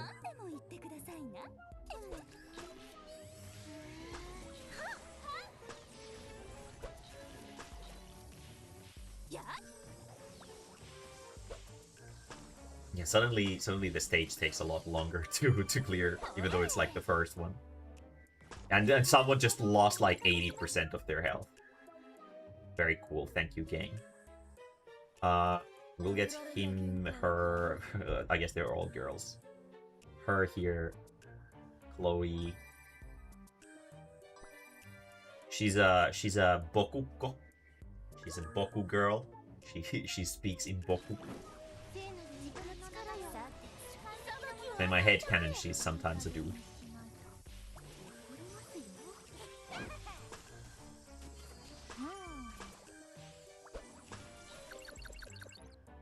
Yeah, these are definitely less squishy. Alice's fake magic is fantastic. We do need that. I guess the knife to renew us since she's at 4.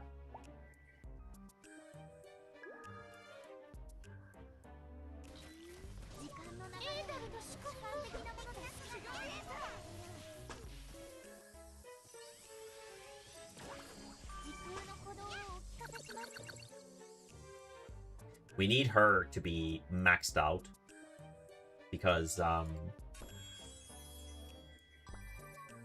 she 4 out of 5. I think we're fine.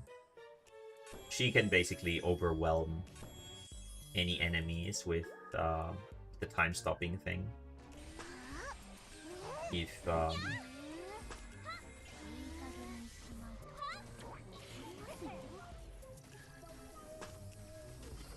If we can get it to start, even if the enemies are super effective against my guys, I should still be able to... Oh, I lost a lot of coins. Unfortunate. No. Okay. Well, we'll give this to Renua. I don't think we need her senior skill for this stage.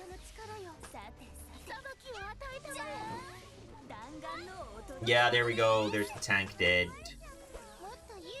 Okay, their tank is also dead. And we'll get our secondary tank in there to tank this shit. There we go. Okay. Yeah, it's suddenly a little bit harder. Suddenly, a little bit of a squeeze.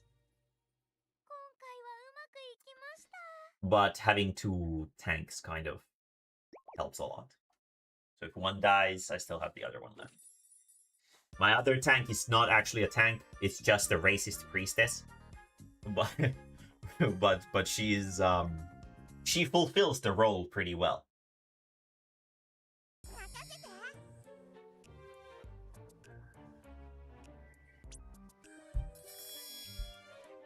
Okay. We do need Nair. We do need a tank. We do level up Nair. We do need a healer. We level up Nair. Bring in her and Renua. And I guess level up the healer. Chloe. This has been taunting me. We're not gonna risk it though. We will have time to level her up later on for sure. Probably don't need that stuff right now yet. Should be fine.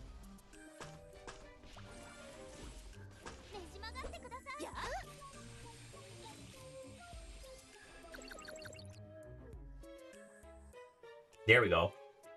There's a max level Nair. And sugarcane, give it to Renua. There we go.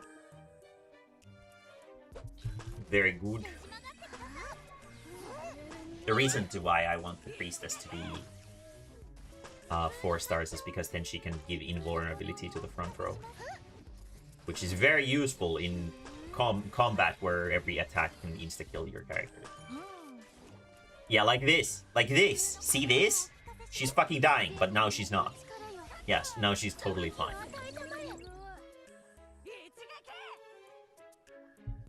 Okay. Renua. I guess Stealth Slacker is good.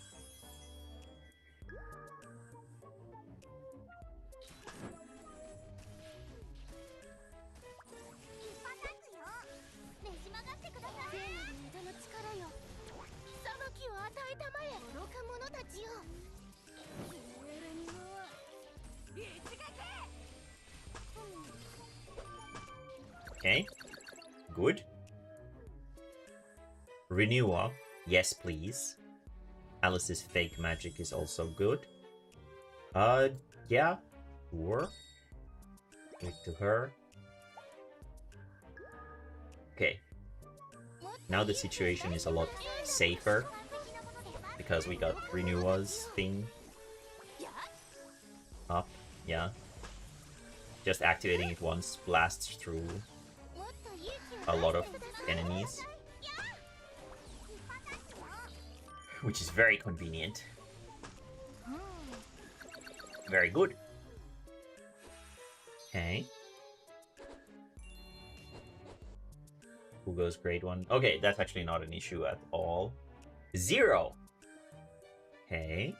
That's good. Let's give this to Nair. Leads can just get a level, I guess. Chalice of Origins is good on Chloe.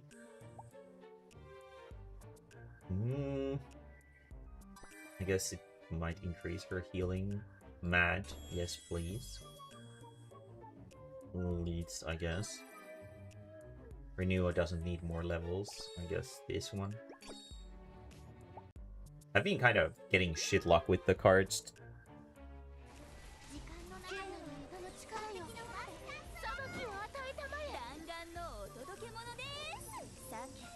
There we go. Yep, someone died. But that's fine. It was the final stage. Very good. Very good.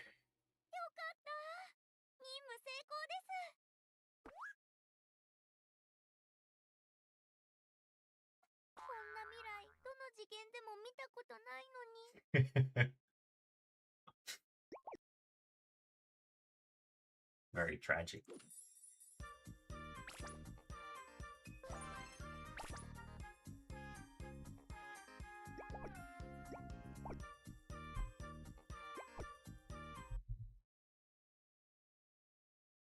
I still don't have Aya. I think she's getting an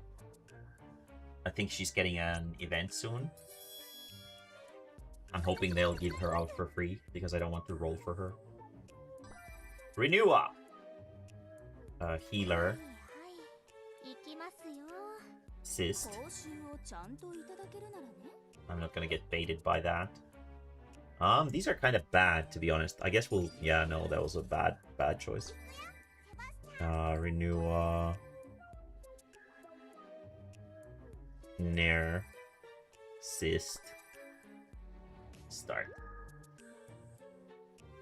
We're missing one, but that should be fine. I think the first stage shouldn't be super bad. Chloe should be able to handle it. Yeah, she's fine. Fucking Freddy Fazbear ass. There we go. Cyst goes to 3, Renewal goes to 4. We still don't have one character. Just goes to show that that one character isn't like the most important part of the party right now. It's unfortunate. I hope she gets her yearning soon. Nair gets 3. Let's just go Dragon Light Sword on Renua instead of gambling, because we already got fucked in the gambling ones.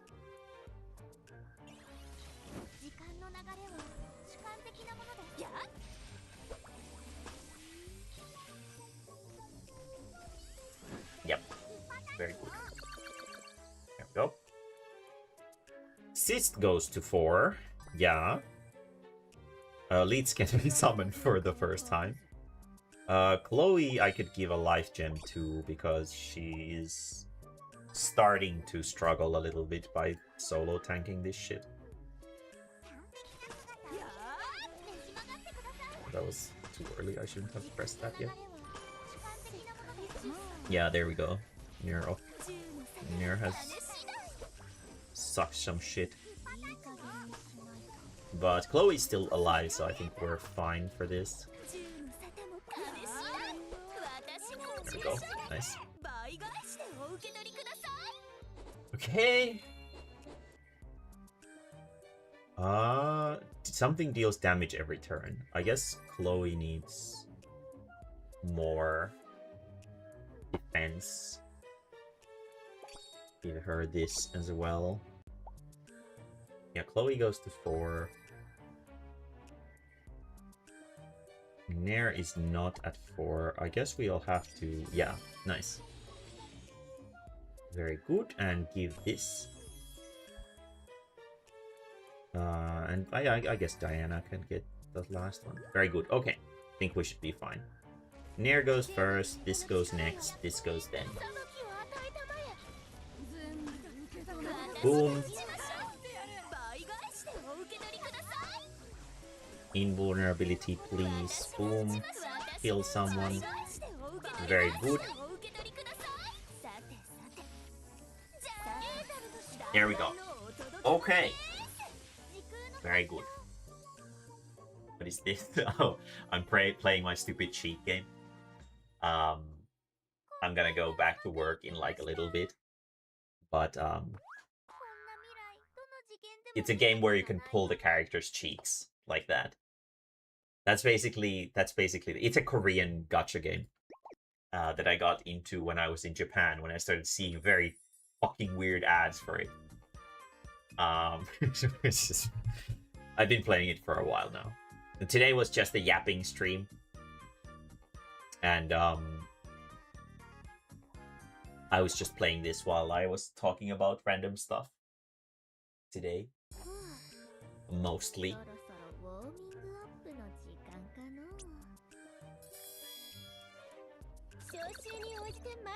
Okay. We'll level up Nair. She's good. Renua, she's good. We do need Chloe for sure. And Diana. And Alice's fake magic. Nair gets leveled up. Yeah, there we go. Okay, nice. Okay, we got leads in here as well. Very good. The whole party is here. And now we can already start spamming the invulnerability with Nair, so... That's good.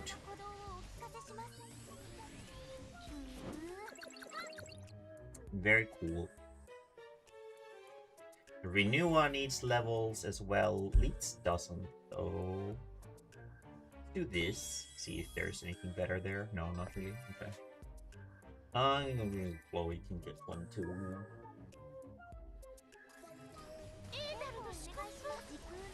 How's it going, Jojo? Did the arcade send you the new link to the online version of the server? The Pal World one.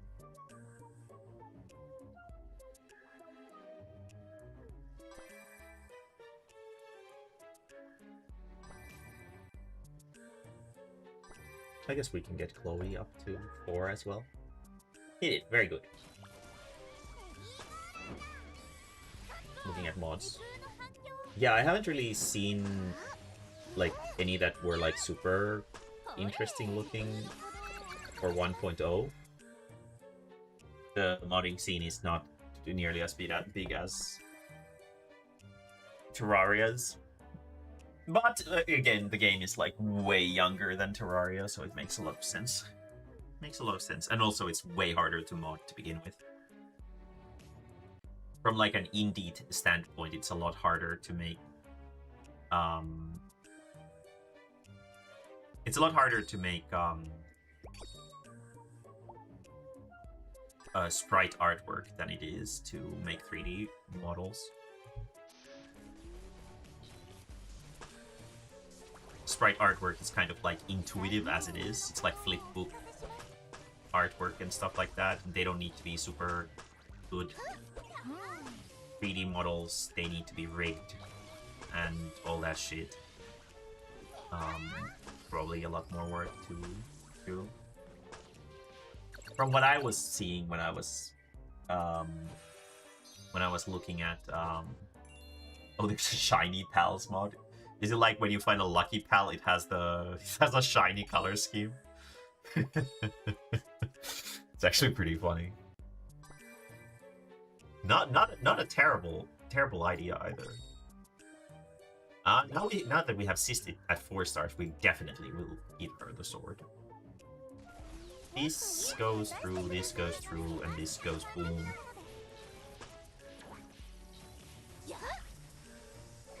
Going.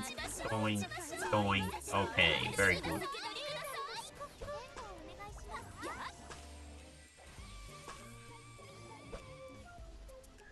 Very good.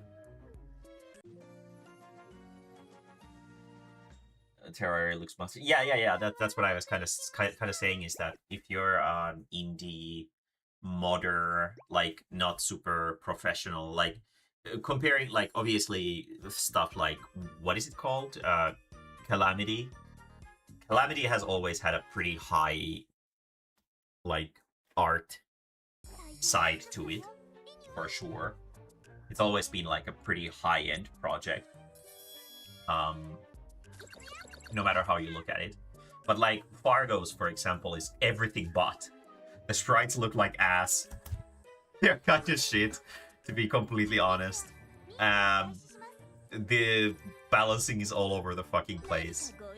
But people still really enjoy it. Because it's not so bad that it becomes an issue.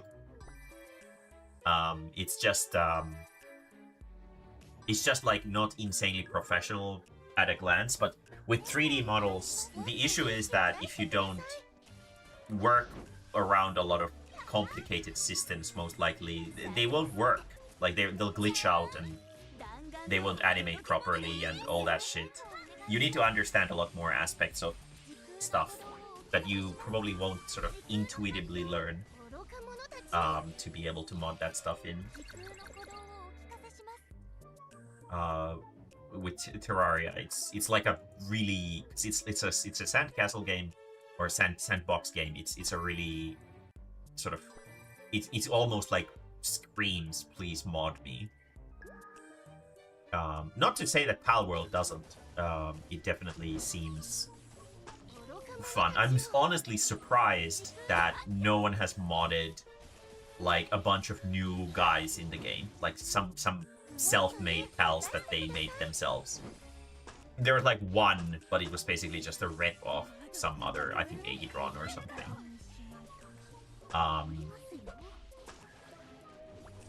God, they do so much damage. Holy shit. There we go. Now finally Nur is good. Blazing Sword, attack speed. 3 normal attacks. I think we're actually going to give it to Chloe, because she needs to have her shield up, and she needs attack speed to get the shield up. This one goes through. I think the issue is just that, okay, Chloe's dead. That's not very good. Okay, that's not very good at all. Nair, get them. Get them, Nair. You can do it. Hell yeah. Okay. She is the tank. She is the tank, even though she's supposed to be a support girl. God damn, what a gamer she is. Okay, now we need some good luck. We're getting fucked. Okay, that's the start. Fuck! Okay, that's not a good continuation to that. Shit. Chloe at 4. Do we benefit from that? I guess. I guess I'll have to try. Ooh, kill something, please. Okay.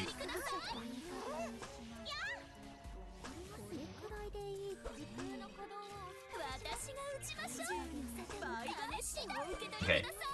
Okay, that went a bit better than last time. Leeds is still constantly dying though, which is not good.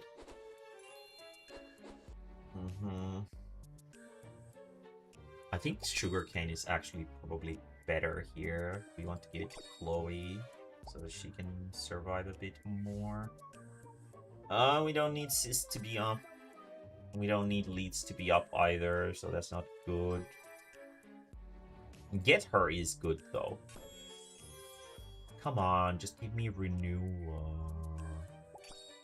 Fuck. Okay, well, Sis will have to carry this pretty hard. Let's see. There we go, there we go. Do your thing, please. There we go. Shoot. Okay, yeah, no. God fucking damn it.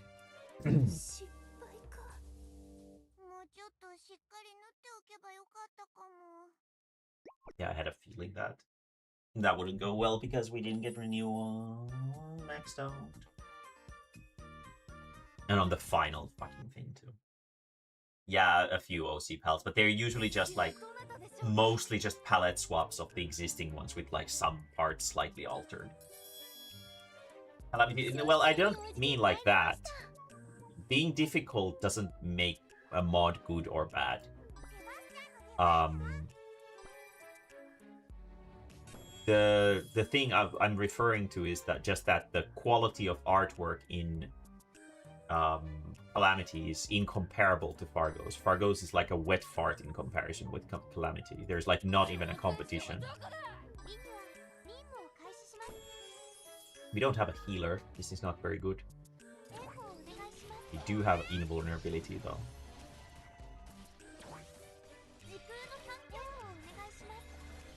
Seems to be, you know, not for Leeds though.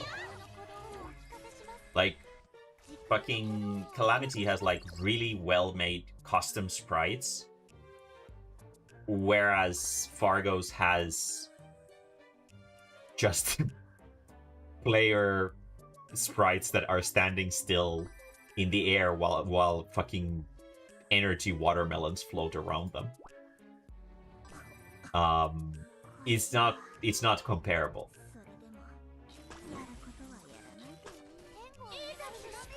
Calamity actually created like new shit, whereas Fargo basically just recycled stuff and made like super small sprite edits and stuff like that. Of course the healer is down. How the fuck is the healer down?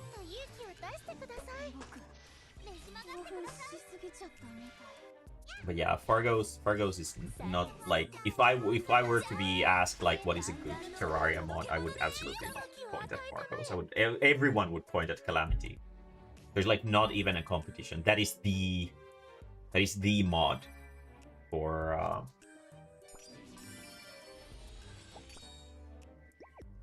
Terraria.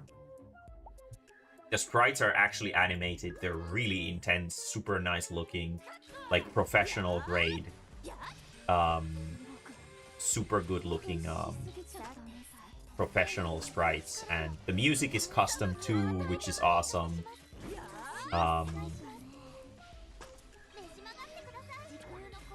And just basically all aspects, it's just so much better than anything else. Yeah, need renewal. Let's try to pull her there. No, okay, well, now I have to restart. God damn.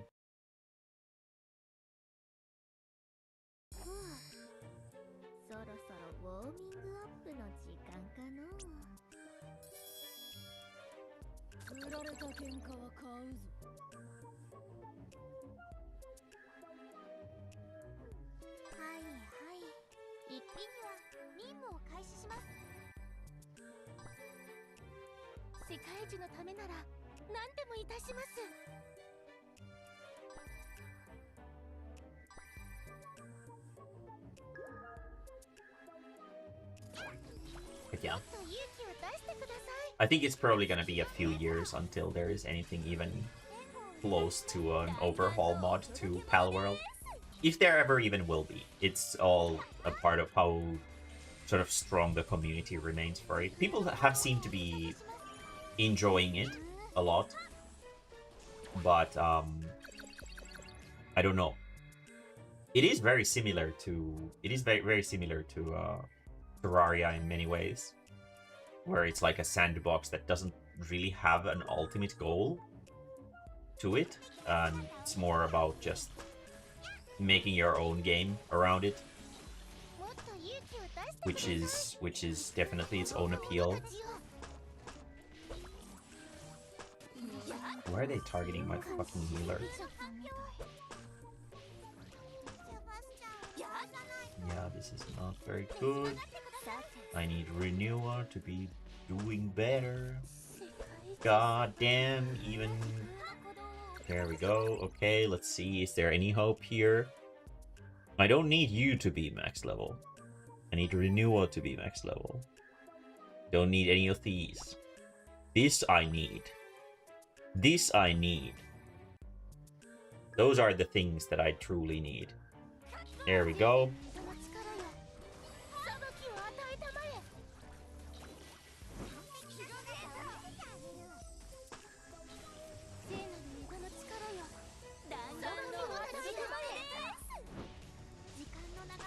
That might have been a mistake.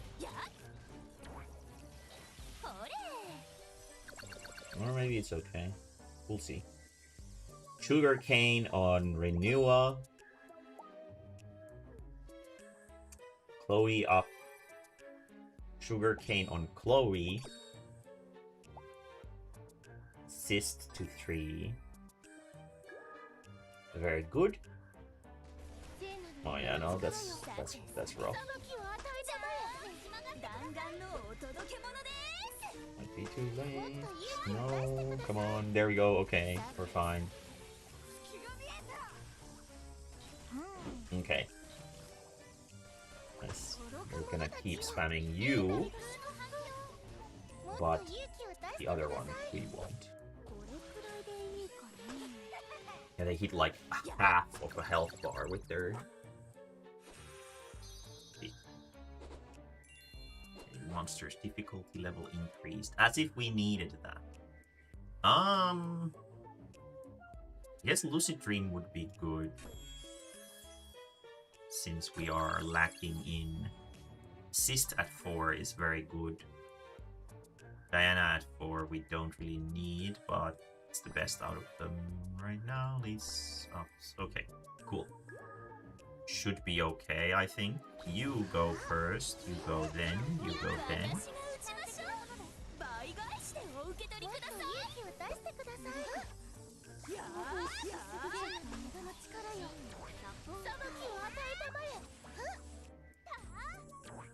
And we go again.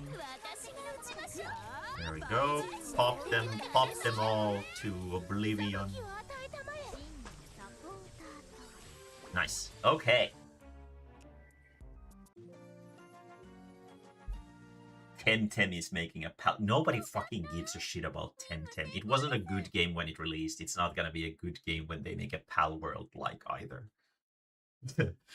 It's just a fucking shit game. Let's face it. Temtem wasn't good. Temtem won't be good. What is the appeal of Temtem? It doesn't have any. It's the fucking log. Yes, exactly. She's just pulling out a gun and popping caps in people's asses or whatever it is. Busting a cap in your ass. She's like completely broken when you build her correctly. Where she gets to go off with her gun, which doesn't fit the universe at all.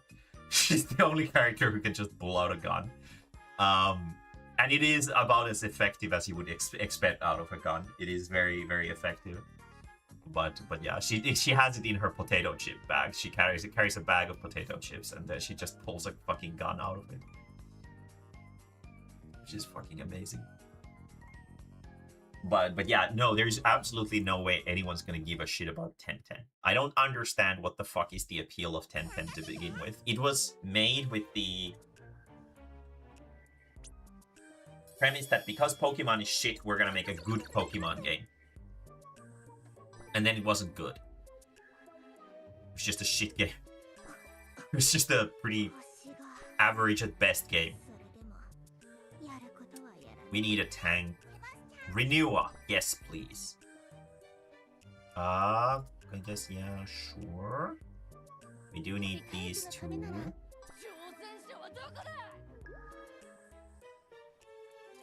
And Renewer is immediately ready to go, so that's good.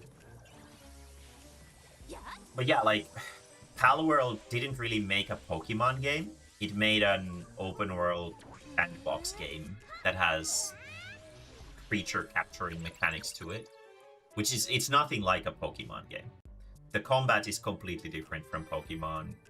The like primary mechanics outside of catching creatures to fight them are completely different from Pokemon in basically every aspect. Temtem was just a clone of Pokemon, and it didn't do it super well. So what is it gonna do? It's gonna be a clone of Palworld, and it's not gonna do that well. That's what I'm expecting is probably gonna happen with it. Is that they're gonna make a Palworld clone that's just the worst Palworld. So I guess we'll see. I can't say that I think that Temtem is gonna be any good. It was kind of a shit game to begin with.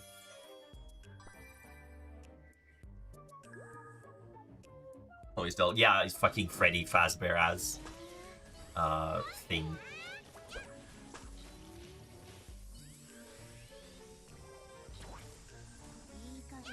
She's like riding it, and when she's running, she's got this fucking crazy expression on her face. The game is very fun. It's Korean, so it's like there's a lot of lines that they are willing to cross that Japanese games would never. Like making cute characters just pull out a gun to shoot someone. There's also like Nair here, this priestess looking girl. She's just openly racist. She hates elves. She thinks they're like a lesser species. She's just like a really offensive piece of shit. She wants to burn people at a stake who like pineapple on pizza. It's a very offensive game, but in like a really funny way. Which is very funny considering how cute it is. It's just a fucking adorable game in more ways than one. We are okay. Fuck. That is we do have the important girls at 4 stars, so I think we're good. This one, yeah, we can just put it on Chloe. Chloe's our tank. She has, whenever she jumps on top of the doll, she gets like a separate health bar that she can like use to sustain herself for a little bit. Renew this girl, this flying girl, she has the ability to stop time. which is really, really useful for combat purposes because the enemies obviously can't move. So the key to doing these high-level quests where I'm not qualified, basically, to do these, it's basically just a matter of getting Renewal. But like we can see here that the power level expectation is 4.90 and I'm at 3.7. We'll do a couple more of these so that I can finish this world. But yeah, it's not a complex game by any means. It's not a some kind of super deep game. It's just fucking adorable and funny. It's very funny. And there is definitely an appeal to it. Renewal, she's baiting me. She's baiting me. These ones with the rainbow cloud over them, they have a 50-50 chance to either bump up the star rating with half the cost of coins, or lowering the star rating by 1. So I don't really trust them usually. Usually only in pinch situations, or situations where it doesn't affect the situation negatively, whether if I win or lose. When they get to 4 stars, they can start using their super attacks. Like Renewal specifically, she can do the time stop thing. Nair, the racist priestess, she can give invulnerability to the front row, which is super, super strong. And Sist gets her gun. So she can start killing things very quickly. But they need to be 4 stars to be able to do that. And it's completely RNG, whether if they get the good rolls or not. That they still seem to be okay-ish. The goat woman over there, she's the healer of the party. She mostly just heals them.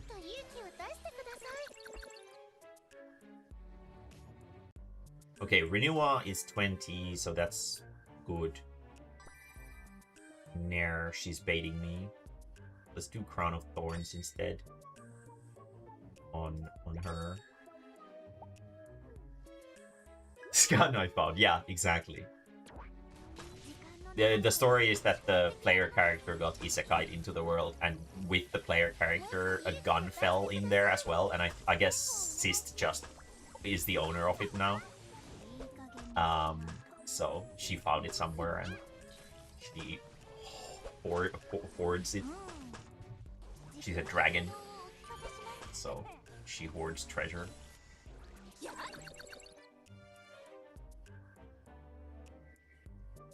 Okay. Nair keeps baiting me, but we're not gonna take the bait. Grail of Origins is actually pretty good. Well, we're gonna give it to Chloe. There we go. Sist and Nair both. Probably Nair first. She is more important. Blazing Sword to Renewal. There we go. Because Nair basically makes it so that when I use her ult, she gives invulnerability to the front row, and while the invulnerability is active, Renewal's special goes through its charge animation, and then she can basically just wipe the whole front row of enemies immediately. She causes all the player characters to move faster. Oh, fuck, okay. That's not very cool. Chloe died. She will not be doing super hot. Okay. Sist gets her gun. Hey, what do I do here? Leads, I guess. Chloe up, yeah. Leads up, yeah. Yeah, this is kind of not an optimal situation since she's not starting at full health. Yeah, she's immediately dead. Okay, Nair. God fucking damn it. Yep. Yep. Yep. Yep. If Chloe doesn't start at full health, it's just immediately immediately fucked. God damn. She has to basically survive until the time stop initiates properly, because it takes a moment for it to go off. Because it starts like progressively making them faster and faster and faster and faster, and the enemy slower. So if Chloe isn't alive to keep the rest of the party alive, everything just kind of dominoes into oblivion really quickly. Okay, Chloe, we do need you. Renewal, we do need you. No, Diana is definitely more important. Sis, yeah, sure. Renewal, we do want renewal. Sis at, yeah, okay. Yeah, it's rough. It's rough. There's like Pokemon style sort of type advantages in this, and the blue type is super effective against my red type. So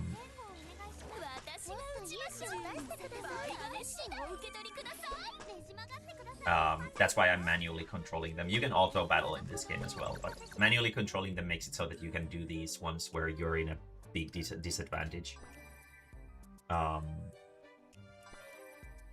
we do have Renua and our gunslinging Herbert both maxed out. There we go. Nice.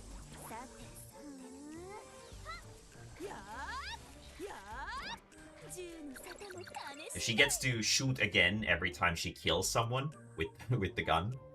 So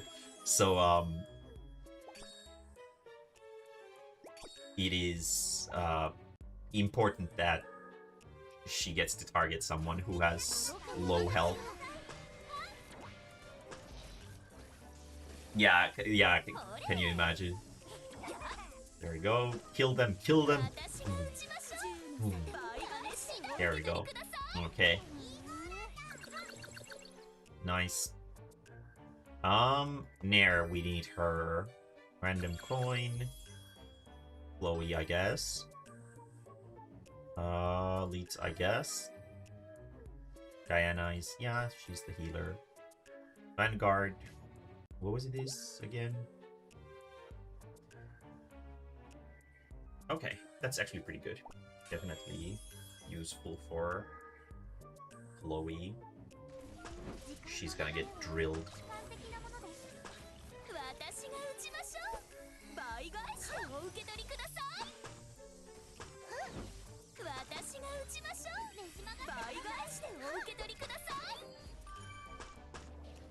That would really be good if I got Nair up. So that she could protect them. But it doesn't seem like we're getting Nair going today. But Time Paradox is pretty good. Let's try to roll her. No luck. Okay.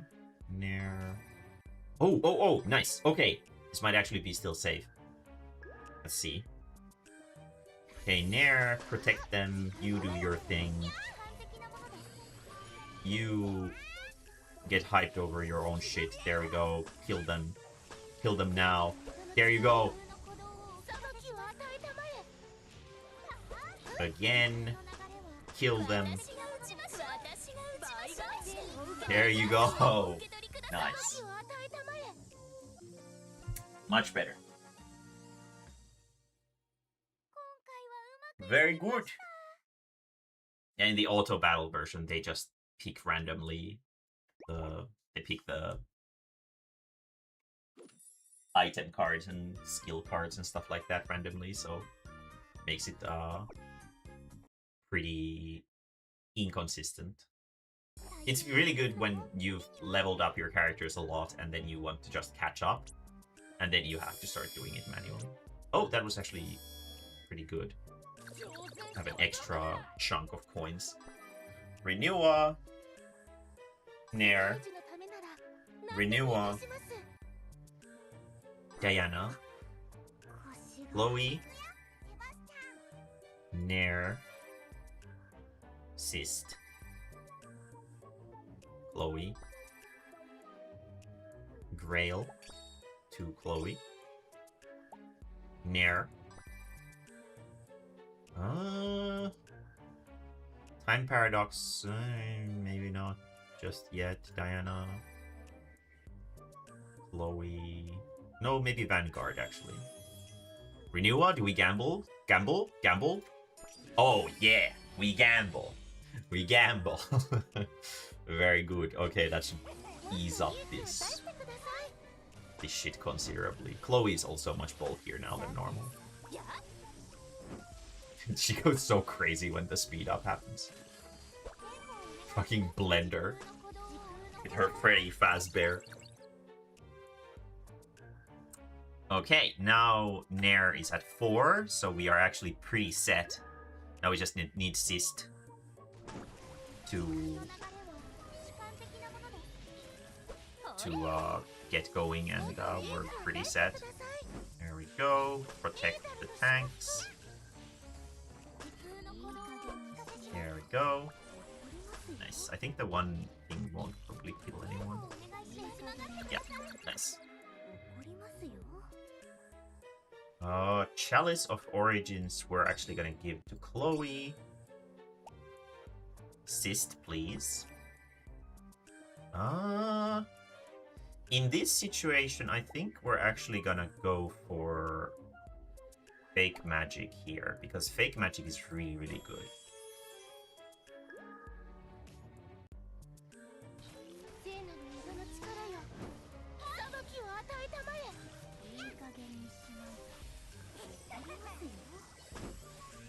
There we go. Basically, Nair's super attack syncs up super well with Renewa's, where we can basically make it so that when Renewa's attack starts, we can give invulnerability so that she's safe. And once it ends, we can give invulnerability so that there's a little bit of save time until... Here we go. Until it's time to restart the attack again, if there's a need for it. There we go. There we go. Yeah, Bleeds is dead, as expected. Kill them, kill them, kill them all. There we go. Nice! Okay, now we have all 3 of these big ones with their senior skills ready. Okay. God fucking damn it. Oh, these are all shit. I guess we'll just make Chloe super bulky. Healing Pendant we can give to Diana. Lucid Dream is actually really good. We're gonna grab that. And heal Leeds since she died. Okay, invulnerability, thank you. Heal them. Heal them all. There you go. Shoot that. Protect them. Very good. Okay, she killed multiple people because we can hear her stupid voice line going multiple times over. Kill them all. Nice. Okay. That was a lot easier. Second to last stage. Very good.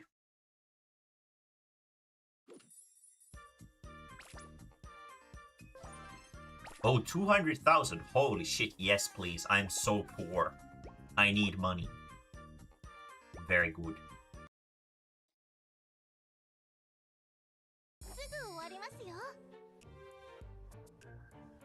Accident-prone tunnel. Okay. No, why are you 3? If you would be 3, that would be a lot better. God damn it. Sist. Renua. Chloe. Renua. Nair. Sist. Healing Pendant? Question mark.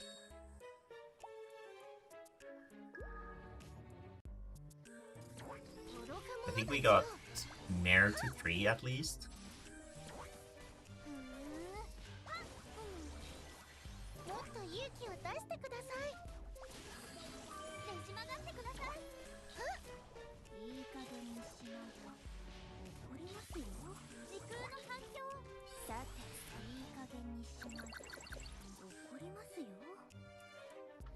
we go. I guess we'll bring in... Well, no, Sist, we do want her gun. Nair to 4. Yes, please.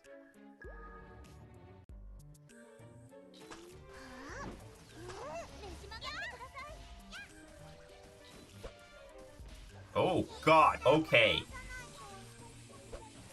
Nair, you have to tank them. No, my God. Okay. Well, yeah, Renua just needs to be up from the start. She needs to be immediately usable to make this even remotely possible. Nair alone isn't enough. Okay, so Renua, please. And I guess Sist. I guess we'll bring in leads to Renua, Nair, Renua. Don't have our tank. We do need Chloe, Renua. There we go. Guess this. Okay.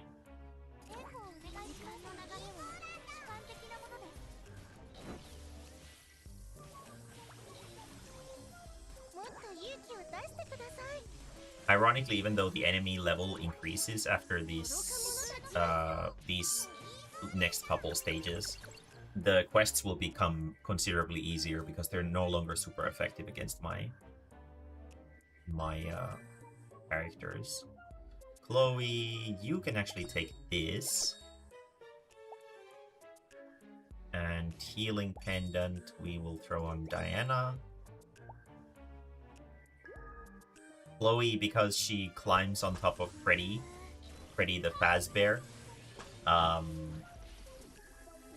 her normal attacks hit 3 times. So whenever there's an item that gives her recovery, like SP recovery, SP is the little blue bar underneath them that gives them their like lesser super attacks. And basically what we want is to fill that as quickly as possible, because every time she fills it up, she gets on top of Freddy Fazbear. And when she's on top of Freddy Fazbear, she has a shield. So, okay, Renua, go.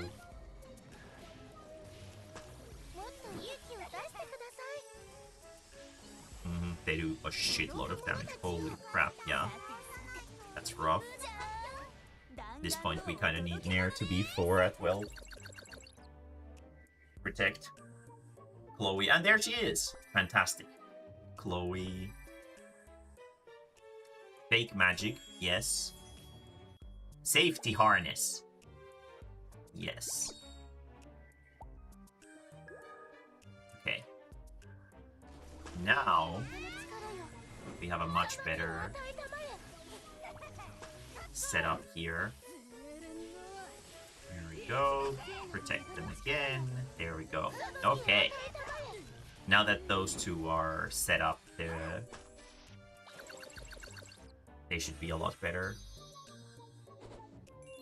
Okay, who goes to... Oh my god. Okay, that wasn't very good. So Nair is at grade 1 all of a sudden. Chloe needs levels. Nair, I guess. Oh my god, I had like nothing. Not cool. Okay, so now we only have you. Yeah, okay, so she lost the... That's rough. That's terrible luck. Oh no, we don't have Nair's buff. Oh no, she's dead. Chloe is somehow keeping it up. Okay, all the tanks are dead. 32 seconds. Okay, I think the time isn't gonna be an issue. Okay, okay, they can still make it. Yeah, as long as Chloe stays alive, everything's pretty okay. God, that was not a friendly floor either. Second to last one, but this next one is the final one.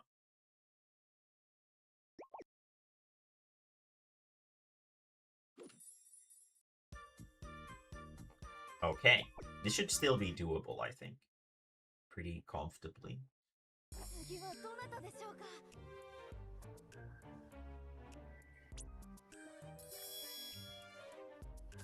Mm-hmm. Actually, I could totally go for Lucid Dream, to be fair. Chloe. Sis. Where is Renua? God damn. There she is.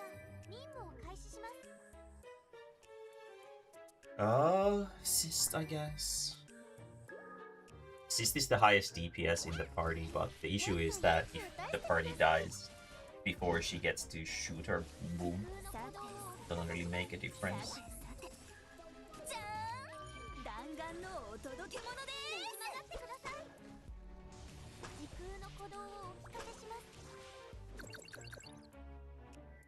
Now Renua, please. Thank you. Thank you. Okay, cool. We just need to make it through this and hope that we can get Renua to 4. And I think we're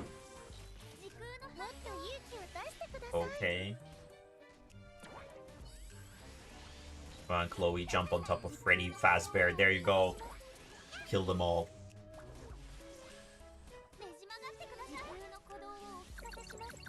Just fucking going crazy with it. Ignore those. Why are you sticking this fucking grandma in my throat? There we go, Renua. Okay, great. Okay, Chloe. Yes. We do want you to be bulkier. Okay, there we go.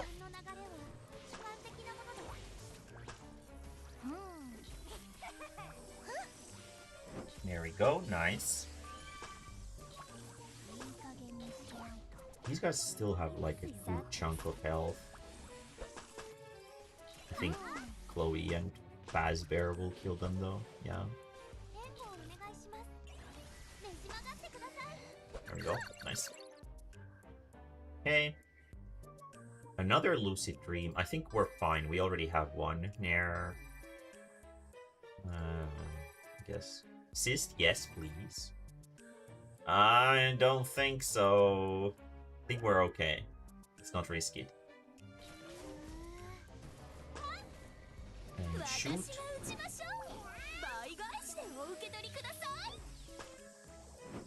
And shoot.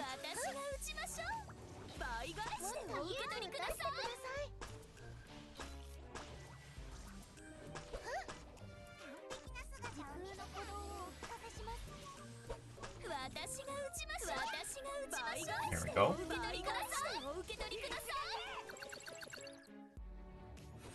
Nice. Okay. Fluffy vest on Chloe. Safety harness on Chloe. Stealth slacker for middle row. I guess this. Elven wand on Chloe. Because we don't have invulnerability this time.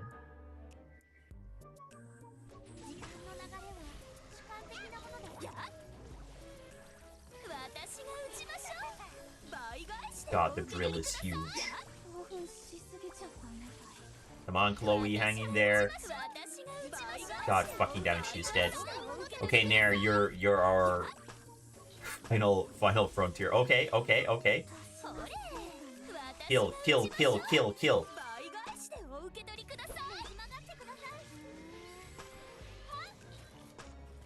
Okay, kill. Oh my god, are you kidding me? That was like one guy left. That's not cool. And he had like 0 HP. Fuck.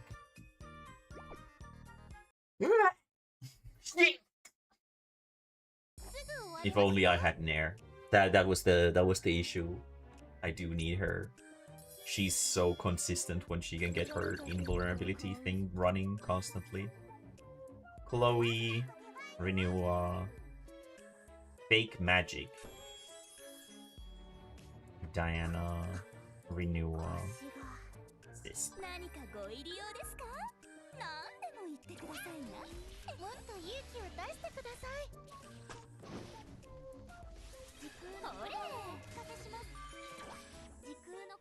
I think Nair was like 3 already, so she's gonna be pretty easy to max out. Oh, 2. Yeah, Renua, there we go. Okay, Cyst, yes, please. Sure. And Time Paradox, please.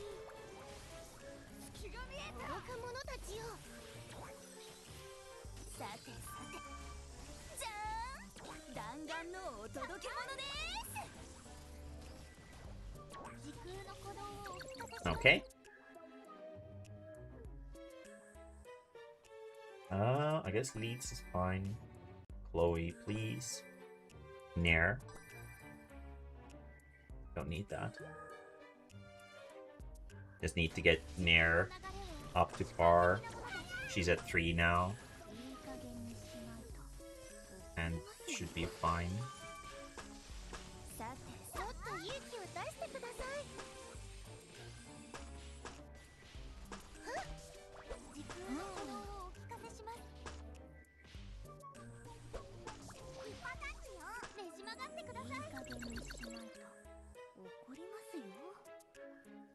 There we go. Okay, now Cyst. And there she is. Okay. Random coin. Chloe. Nice. Okay, that's much better. Protect. Kill.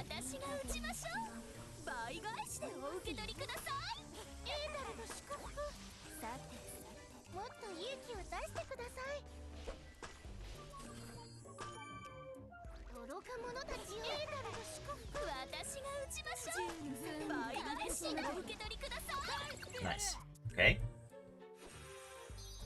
Oh. Oh my god, the coins reduced by 60% is rough.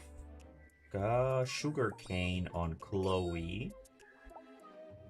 Chloe to 4. I have to go with this. Okay.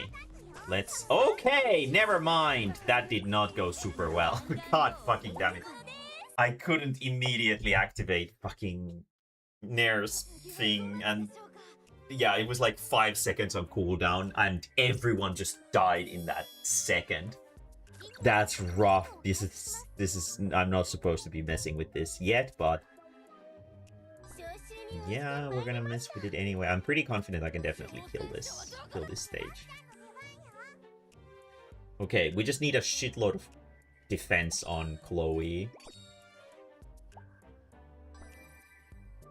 On top of the usual optimization of the group. Life Gem is a good start.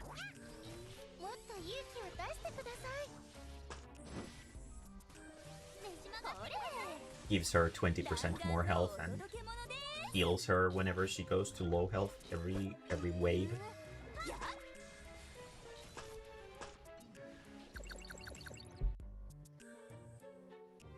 Okay. Do we risk it with Renewal? I mean, this is pretty hard, so I guess we'll have to. Yeah, there we go. Chloe. Diana. Okay, Renewal, kill them. Now we just need Nair to be up. And as much defense on Chloe as possible. They can't really kill Nair no matter what. She's... Like, if she's not alone, she's completely fine. Leeds is kind of bad. I hope I can get a character soon who can replace her. Or that she can get, like, a big buff. Okay, Nair. Yes, please. Yes, please. Okay, random coin. Chloe to 20 as well. Yeah. Okay, that's good.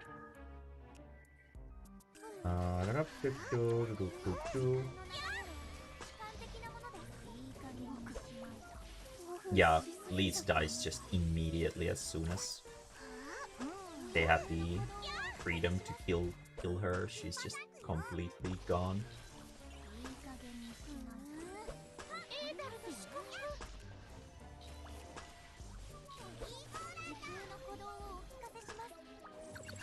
There we go.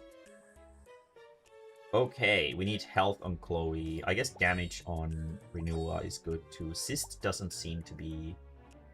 Does this stack? Does not stack. Okay, cool. Vanguard it is then. Leads, I guess. Diana, I guess.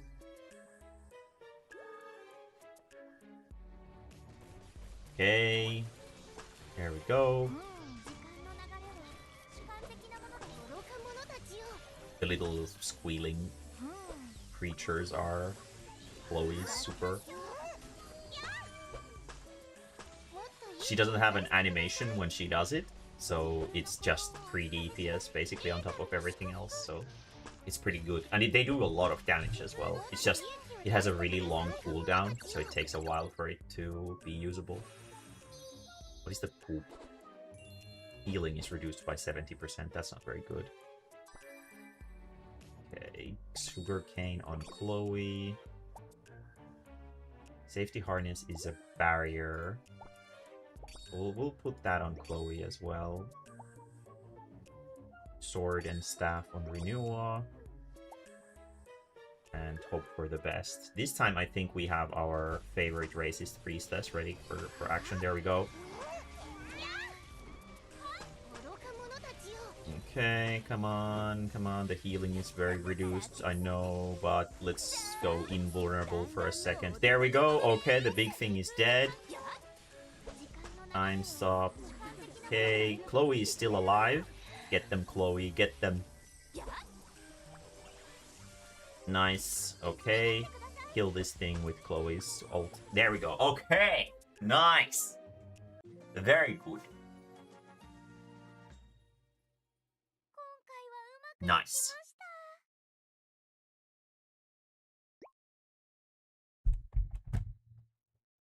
Okay. Anyway, I actually still have some work for tonight. So I'm gonna need to go finish that. Thank you for joining me on my yapping session. I'll look into the whole VN thing after I'm done with my other projects. And I'll have a public inquiry about it. But anyway, I'll see you guys later.